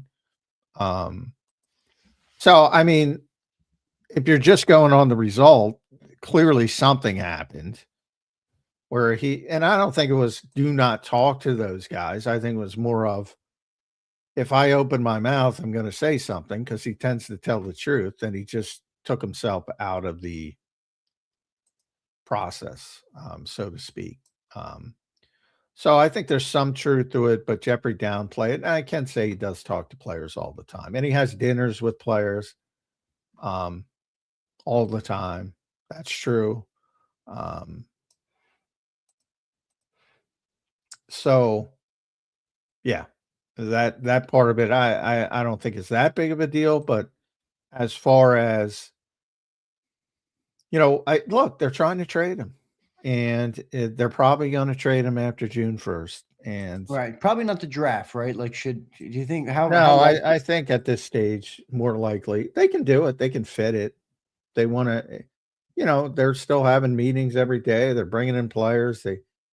They'll formulate their plan for the draft pretty quickly here, and they have the room. They have the cap room to take the hit right now. Yeah, correct me if I'm wrong here, John. The cap hit is technically the same, even if they wait till June 1st, right? It just is extended out another extra year, basically. Yeah, you're still liable for the money. You're just spreading it out over 2 years. Right. So is there a world where the Eagles might want to just kind of, hey, take it, and then it's off the books? You can make an argument. Yeah. Yeah. That's why they Especially gave with the type of contracts that are coming, folks. Cooper DeJean, Quinyon Mitchell, Jalen Carter, Jalen Hurts potentially. You're talking about 150 million large of Connie's coming. Yeah, you're just talking about flexibility, and he created the flexibility to be able to do it at any time. So he could do it. My thought process is, he'll get a first round pick, but it'll be later, 27 or 28. So that would indicate that would probably June 2nd would be, the more likely scenario. But yeah, and that's not to say 100%, but I can say everybody around the league thinks he's gone. And if he's back, it'll probably be a Zach Ertz situation where Howie's being stubborn, and it's like, I'm not moving him until I get what I want. Yeah, but sometimes that can cause more harm than good. Yeah, No, it's a difficult tightrope to walk, right. But I don't believe AJ, and this is something you take advantage of.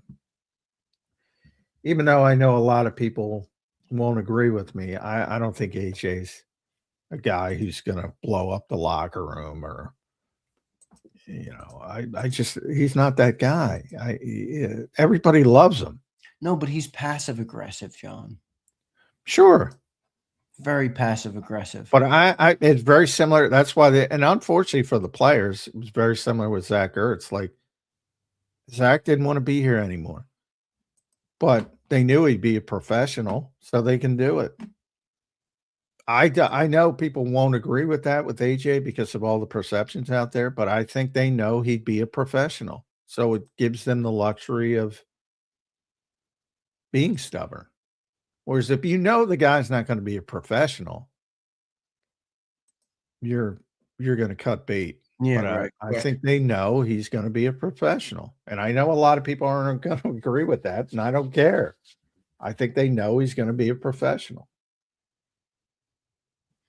Will be interesting to find out. I want to thank everybody. We're going to go to some viewer comments today to wrap up. We got 13 minutes. I want to go to my boy Rich Nutt. Rich, what's going on, man? It's good to see you in here, Rich. Before I get to your comment, I came across Rich. I guess we're connected on LinkedIn. I didn't know you were a genius, Rich. This guy graduated from MIT, Johnny. Wow. This guy's a genius. Wow. I'm intimidated now. I hope it's not a genius question. Now here he goes. He says, hypothetically, if you had the right value. Oh, you give me a hypothetical? And then MIT guys give me come on. No. Oh, man. I'm disappointed. Oh, Rich, I'm sorry. I hate to do it to you. I said that right before a hypothetical.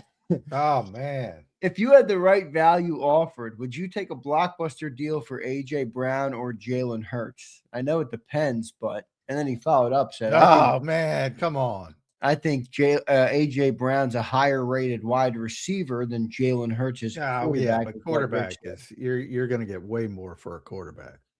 It's just value of the position. Way more for a quarterback. Quarterback is just the be-all, end-all.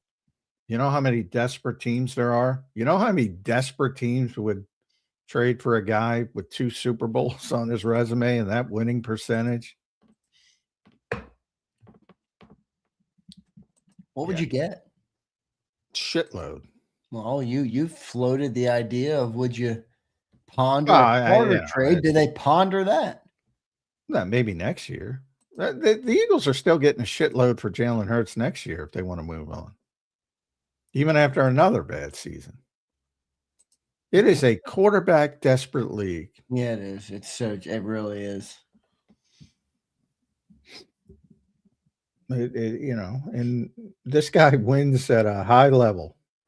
And there will be teams that look at that. Texans, they got trash quarterback play there. CJ Stroud's a stiff. I wouldn't go that far. He had a bad playoff game. No, I don't think. I think he's held that team back for 2 years now. Talk about defense. That's you know how many bad quarterbacks there are? Yeah, I'm not saying CJ Stroud's one of the worst in the league. I'm just saying I think he's held that team back specifically. Well, I think he certainly did. I mean, look, he's one of the best. He's certainly one of the better quarterbacks in the NFL. So it's difficult. People have this Ricky Bobby mentality that it's win or it's a failure, which has changed a lot over the years. So, the old back, can he win you a Super Bowl? Well, the answer to that is yes, but you need everything demonstrably, right? You need everything to be aligned. So there's no way I'm moving on from CJ Stroud, but the idea of paying him $50+ million, which is what you have to do, looms large. That's the problem with quarterbacks in the NFL right now. None of them can live up to their contracts. Look at Dak Prescott. Dak Prescott is a damn good quarterback. We just talked about Kirk Cousins. Kirk Cousins is a damn good quarterback. Yeah, He's going to win you a Super Bowl unless. Yeah, but wait. I mean, look, I know Philly fans get so mad at me for this, but it's so obvious to me. I mean, is Dak Prescott really the reason the Cowboys haven't won? No, of course not. I mean, he's done his job pretty well. I think he's had 3 or 4 number 1 overall offenses in the National Football League. If you talk to Kellen Moore and you gave him the truth serum, oh, he loves Dak, I'm sure. I mean, he's had 3 quarterbacks. He's had 3 big time quarterbacks. You know where Jalen's going to end up on that list? It's third. It's fucking third, and he's a Super Bowl winner. So, I mean, quarterback evaluation is broken. I'm not saying Jalen's better because he won a Super Bowl. I'm saying that this is what you have to take into account when you're talking about a really good player that things have to align for. So you don't just throw away CJ Stroud because of a couple bad games. Where are you going? Davis Mills? Where are you going? If you're giving up on CJ Stroud. Jalen Hurts is where they're going. They're going 2 first-round picks. So you're not getting 2 first-round picks. I'm playing the rich hypothetical here. I'm not saying trade. Here we go with everybody. Oh, they're saying trade Jalen Hurts. You're not getting hypothetical. My boy Rich brought a hypothetical. I'm saying you might be able. Came from Houston. Do you take the deal? Well, the blockbuster would be CJ Stroud for Jalen Hurts. You're not getting anything else. Oh, I'm on first-round picks. No. CJ Stroud straight up for Jalen Hurts? No, thanks. I don't know if that would be met with similar. You think the Eagles would think about that? I think more teams would think about that than not. Well, they're different styles, but I mean, the Eagles off a. Remember, you're only doing this off another poor season by Eagles standards. So let's say 10 wins, continually poor passing. I think, yeah. You got. Are you telling me I'm in delusion land about CJ Stroud? Because I kind of think the guy stinks. I mean, I watched so many Texans games. You're in delusion land. Am I? Yeah. Let me. I mean, he was terrible at the end of last season. That's not debatable. But he's got a lot of gifts. He's a good player. Disappointing. And obviously you set the expectations so high after his rookie season. So that factors into it as well. But he's gifted. Where is he ranked out on PFF? I guess that doesn't really matter all that much. But let's see. Last year he was not great. I'm looking right now. I don't even see him in my top 30. I don't know where the heck this guy is. He's 31st last year, which obviously was a deep drop off. 31st of what? What did you click on? Minimum 30, 38, 31 of 38. That first 2 years he was 13th and 14th. That's more of what he is. Like I don't think he's top 10, but he's certainly top half, and he's got the potential to go higher. But yeah, he didn't have a great season last year, which is fair. That's one of the reasons why Gerard Johnson is here. Am I looking at this right? He's right above JJ McCarthy. Yeah. I mean, I don't know. That's not company. Jalen Hurts is at least up there with Drake May, Bo Nix at 11th overall. Yeah, but remember, he had a bad season. All right. Like it's like Saquon at running back, had a bad season. We'll use that as an example. Locally had a bad season. He's a good player. I mean, people have up seasons, down seasons. He had a down season. I don't think anybody's given up on him, They shouldn't give up on him. If he continues to go in that direction, obviously it's a bigger problem. But I mean, yeah, I don't. I mean, you could look at every quarterback and they've had bad seasons from Peyton Manning on down. Now, late in his career, more How likely. much Texans football did you watch last year, John? Oh, not a ton, but I mean, that guy was horrid. well, I know he's hard in the playoff game. No, he was horrid in the year, my friend. Well, obviously, and by the way, those PFR rankings include the playoffs. Well, where Which was he he? was really, Let's look at the regular season. which was really shitty. 21st. Yeah. So, I mean, you like he was really shitty in the playoffs. That really skewed his grades, which is under, and I get it. Big spots. He didn't show up in the big spot. Number one, they've made the playoffs 3 consecutive years. The Houston Texans. Yeah, I think people are being. I didn't expect it. That defense was phenomenal. Yeah, well, that defense is good, but that defense is better than good. That defense. No, is great. it was really good. Yeah, it might have been the best defense in the NFL last year. No, I don't mean to dispute the defense, but it's not like they've been lights out for 3 years that he's been there. Last 2 years they've been really good. Last year they were really, really good. And they have Anderson and Hunter and yada, yada, yada. But again, that's, people want to say, how is it? Same thing here with Jalen Hurts. How is it the quarterback's fault that you have a good defense? Like, what do you want? You don't want a good defense? You want a good defense and a good quarterback. That's the goal. The guy has something to prove this year, no doubt about it. And if he has another bad year, I think then you got big concerns. But I'm not giving up on CJ Stroud. I didn't think I'd be CJ Stroud defending today when I woke up, but I mean, it is hard to find good quarterbacks. So you're wait, all right. Let me get you on the record here. John McMullen, hypothetical, thanks to Rich Nutt, is the general manager. Jalen Hurts for CJ Stroud. Are you doing that deal? What? Remember, I said after another bad season. I'm talking right now. I'm talking about right here, right now. Right here, right now. I'd rather have CJ Stroud for the offense they're projecting. Oh man! But I'd rather have Jalen Hurts for the Eagles offense, the traditional Eagles offense.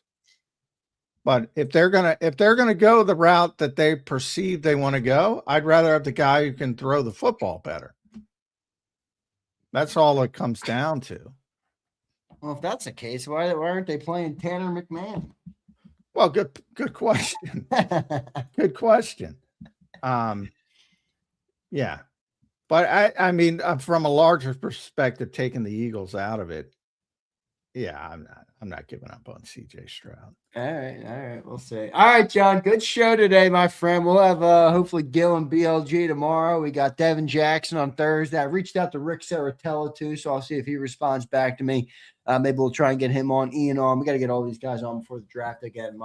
Johnny Mac, your final thoughts here on a Tuesday edition of Birds 365. The MIT guy getting me bogged down with the hypotheticals. I feel like Jody's back. What the fuck? Why are we talking about a CJ Stroud for Jalen Hurts trade?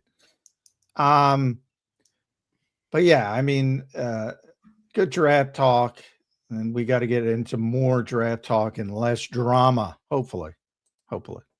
Well, it is what it is. It is what it is, J-Mac. All right, man. Good show today, John. I will catch you tomorrow, my friend. Thank you, brother. All right, thanks all. See ya. Thanks, John. There's Johnny Mac. John McMullen, the #1 Eagles beat reporter, host of Birds 365. Follow him at JF McMullen. Appreciate him doing it today. Appreciate all you guys being here today. Tony, what up, Tony? Rich Nutt, what up, Rich? Big Mike, Dominique, Dabney. Another day of of trolling the chat. Dabney, I think you're a troll. I think you're a good one at that too. You're like, that's why you love AJ, right, Dabney? You're a troll. Dabney loves AJ because they're both trolls. Oh man, that's funny. That's funny. By the way,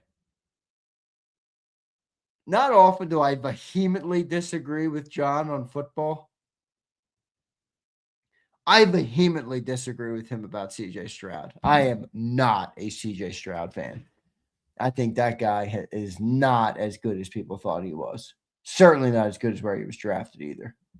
So, Zander, I didn't guarantee AJ's traded. Dabney, come on. The possibility exists. Admit it, Dabney. Admit it, Dabney. The possibility exists. Yes or no, Dabney? Let's go through the process of elimination here. Dabney, yes or no question. The possibility exists that AJ Brown will be traded. Yes or no? If your answer is no, then okay, you're entitled to think that I am a troll. If your answer is yes, then I will ask you. If the answer is yes and the possibility exists at all, and you were the host of a sports talk show that talked about the Philadelphia Eagles 365 days of the year, and in the middle of the offseason, would you talk about AJ Brown? That's my next yes or no question for you. If you're honest, the answer is simple. But we all know we don't think you're honest, my guy. You're not honest, my guy. Dabney, you're in your own delusions, my friend. Come on, man. That's true, Dabney. That's fair. Philly to Chicago. What's up, my guy? How you doing, brother? Good to see you in here, man. Good to see you in here. Here's chicken Alfredo. Yo, Alfredo sauce. Seriously, brother. I mean, I get on my social media account on Sunday night, Easter night, because I'm like, let me get ready for my show tomorrow, so I have to do some prep. I got like 13 tweets at me from Broccoli Alfredo. Dude, it's Easter. Why are you worried so much about Jalen Hurts and AJ Brown on Easter? The guy's tagging me in 42 tweets.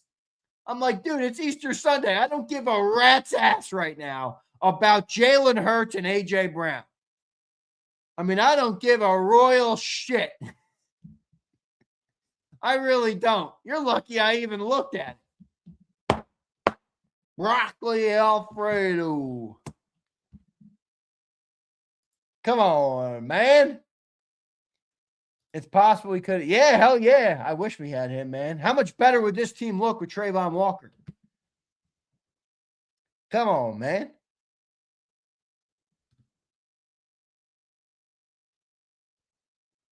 Answering a question with a question. I mean, mine. I can't help these people. I don't know what you want from me, dude. I don't know what you want from me.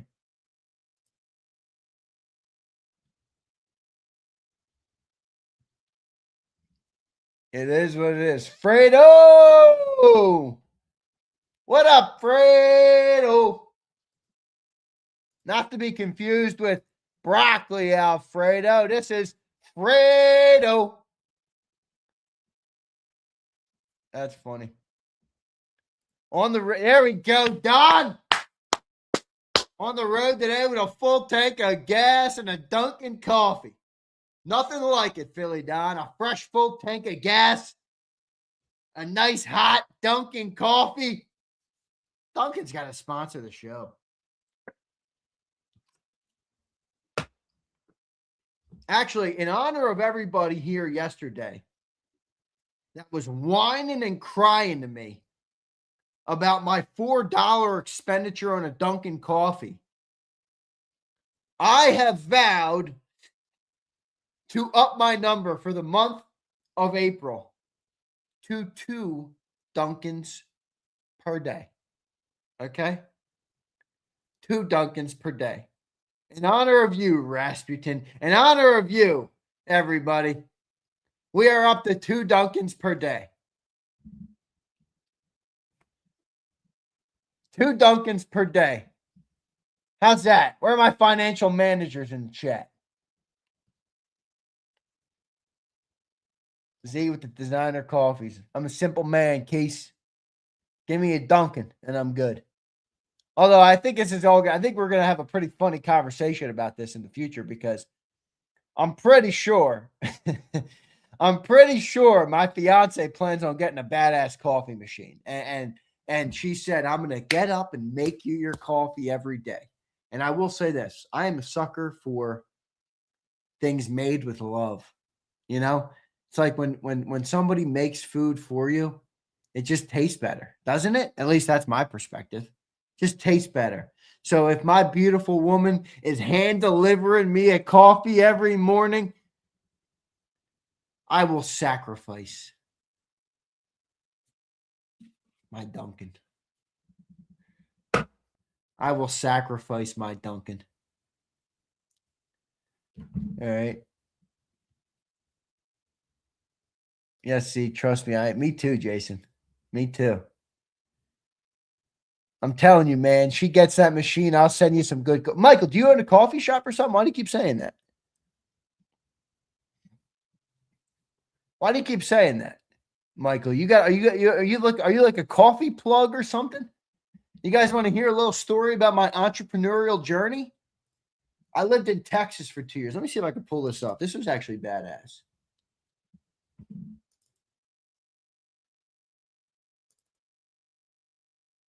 Let me see if I can pull this up. No, that's not it. Nothing like the entrepreneurial journey of going through the ups and the downs, the failures, the good, the bad, the indifferent, all the sleepless nights. Let me see if I can find. See, I think it's on my other computer. No, that's not it. Fuck, that's not it either. Damn, you guys would like that. This is funny. Two horns.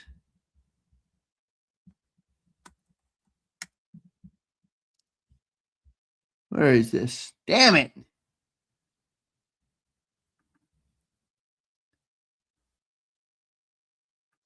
I know I got it somewhere. The problem is I have 3 computers here. So one is here, here, and here. What computer is my files on? I've condensed most of them, but some old stuff from the past slips through the cracks. Damn, Michael, if you're still in here, when I lived in Texas and I was early in my entrepreneurial career. Now, it wasn't a coffee shop, but I wanted to do a coffee business. I lived in Texas. And I built a pretty awesome brand, actually. I never launched it, though. It was one of those things I worked on, and then I never launched it. Let's see if I can find it. I'd love to show you guys it because it's freaking badass. In fact, I might bring it back, baby. In honor of this segment, I might bring it back. Let me get on this computer real quick. I can turn my camera so you get a little bit more of me. All right, let me find this thing. I know I got it. I know I got it. No. All right, I think that's it.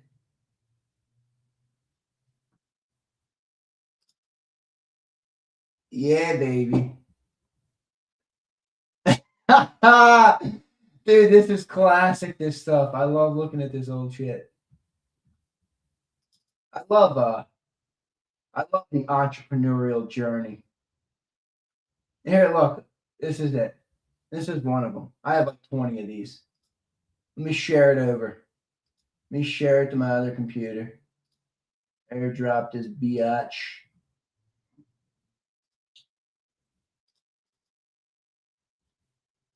File. Why isn't it sharing? All right, here we go. Here we go. Here, you want to see one of my entrepreneurial ventures that never got off the ground? Michael, here it is. I did this for you. All right. I went to the ends of the earth to find this file. that I haven't looked at since probably 2019. This is early. 2019. I was what? How old was I? 2019. I guess I was 20, 21. Here is Two Horns Coffee, baby. When I lived in Houston, Texas, I was like, I got to make a coffee brand. All these stiffs around here don't know how to drink good coffee. Boom. There's the brand. There's the bag. How about that for the bag? Pretty sick looking bag, isn't it? Pretty sick looking bag. There you go, baby. I had concepts of a coffee brand, baby. I'm bringing it back. I'm bringing it back. I'm going to call it Two Dabneys. Two Dabneys. One of my many failures in my entrepreneurial career. You want to be an entrepreneur, get ready to fail. Eagle Eye. There you go. That's actually not bad. Krause's Coffee. Keith, what do you think? You want my name to be remembered as a cup of Joe? Come on, man. Come on. Yeah, I went to a local company that sourced beans, and I had it all. I went and learned all about them, the Arabica and all that stuff. So pretty cool, actually. I got a bunch more of these. I got like 10 of these files with different bags, and I had different coffee flavors and different bags and shit. Pretty funny. Pretty funny.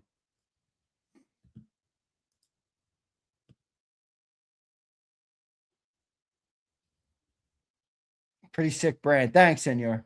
Maybe I'll bring it back. Maybe we'll relaunch it. Maybe we'll relaunch. What do you think? Any investors in the chat? I'm not doing this bootstrapping shit with this anymore. All right. And any investors listening, come on in. Come on in. Bootstrapping. I'm too broke to bootstrap another company. I'm already bootstrapping one. All right. I'm already bootstrapping one. $5. Tyler, what a $5? $5, Tyler. Holy shit, dude. You're out, Tyler. Get off you're not in the cap table. Get out of here. Get that shit out of here.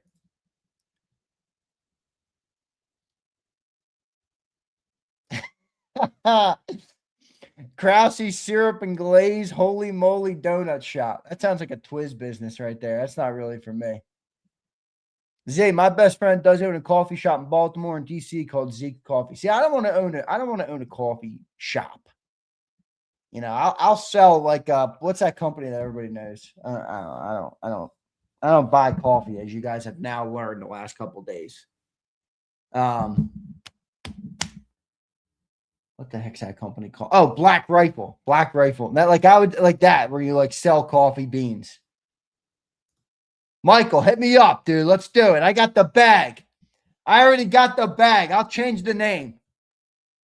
Although, hey, that's a pretty good looking bag, man. Go Bird says, for the coffee, Z. You bought me my second cup of the day. Coming up next.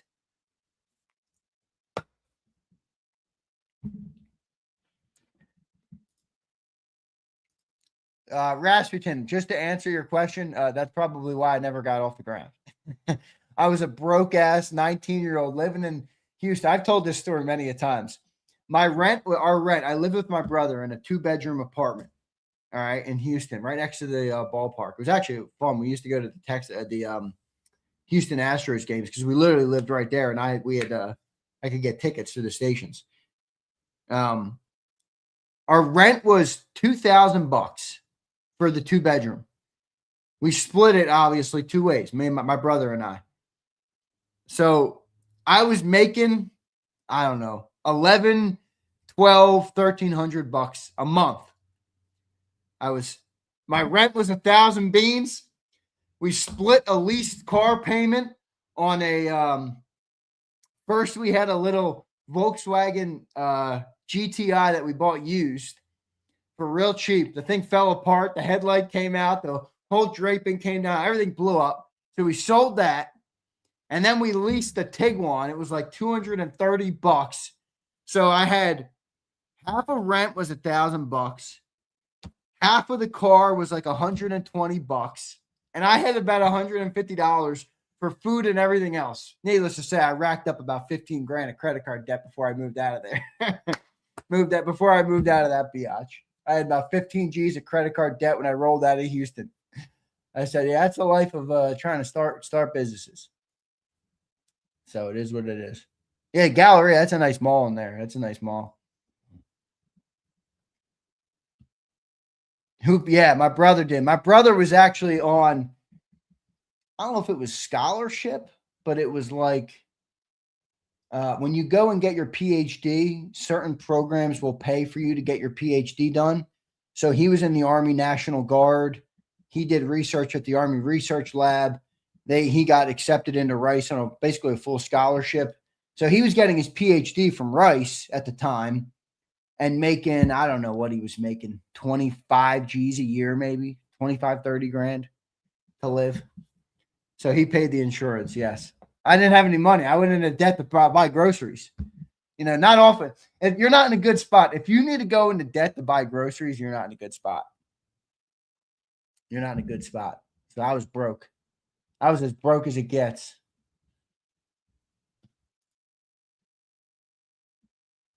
Galleria where all the I could see that, Keith.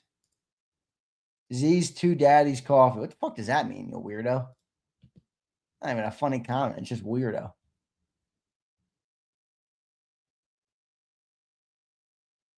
Zander for sure. Senor, let me tell you something, Senor. That's one thing your boy never had a problem with. Okay? Pipe down over there, senorita. Don't project on me, my friend.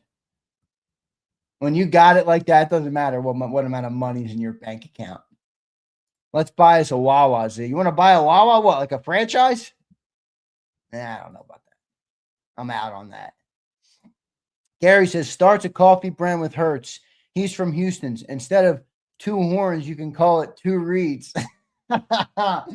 Gary, you're a Jalenite. You can't be taking shots at Jalen Hurts like that. 2 reeds coffee? Oh, man. How would the brand look? Let me pull back up that brand thing. Fucking brand is sweet now that I'm looking at that thing again. I haven't looked at that thing in I don't know how long. Nah, I dirty. Fucking closed it. Where the hell did it go? Here it is. Dude, this coffee's sweet. This freaking coffee will get you out of bed in the morning.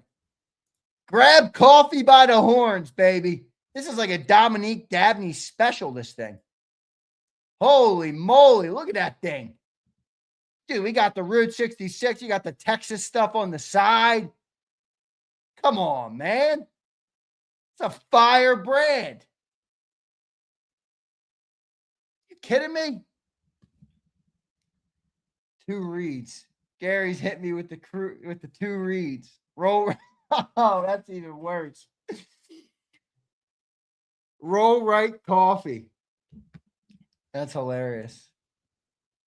Rashington says, I don't think I could get approved for a 20K. Rashington, I got approved for a lot of credit cards. That's how I lived. I used all the credit cards back then. Look, I actually, that was one of my businesses, Rashington. I helped people get their credit right. Like at the Amex Platy. Fucking $600 card. Yeah, my credit cards are. I had a bunch. That's how I lived. If I didn't have credit cards in Houston, I would have been homeless. My brother would have kicked me out. Brother would have kicked me out of the crib. No, I'm just kidding.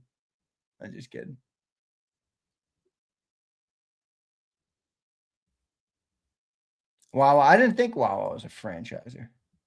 I didn't think so.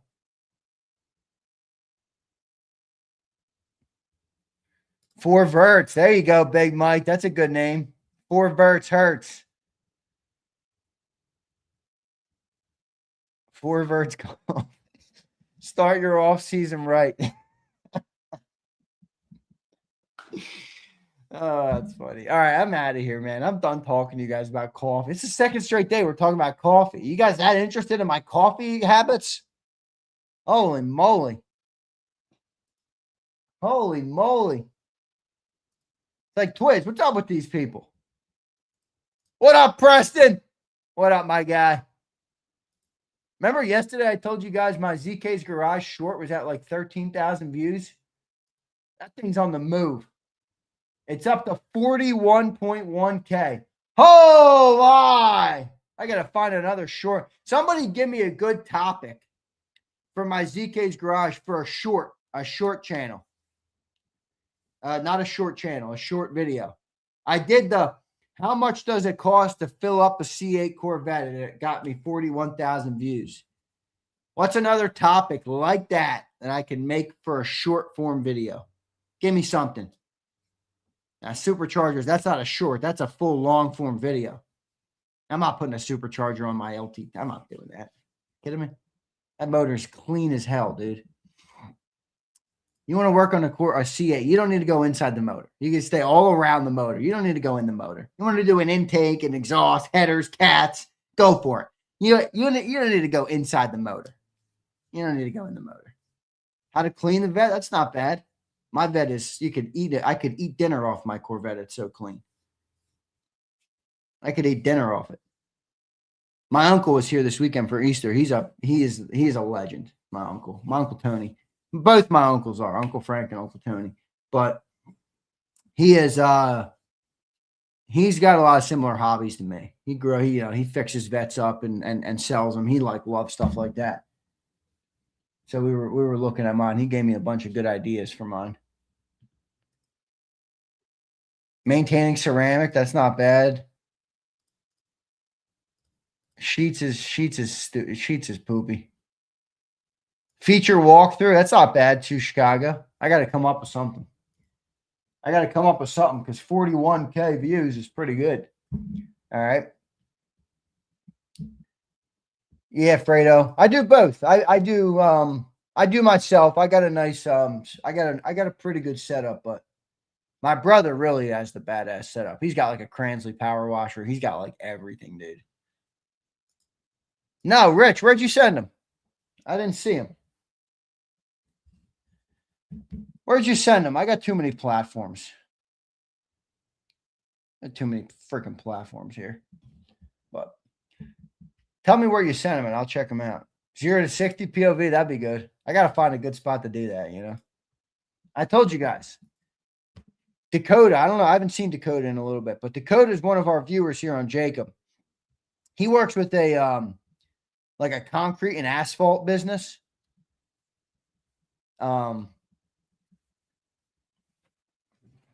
I'm going to go buy a fat plot of land. Let's call it 5 acres, maybe bigger. Ideally, it'd get bigger, 50 acres, and I'm going to have him just lay asphalt, baby. Lay asphalt. Private property. I'll go out there and rip. We'll do 0 to 60s. I'll make a little track. We'll do launches. Oh, that'd be so fun. That'd be so fun.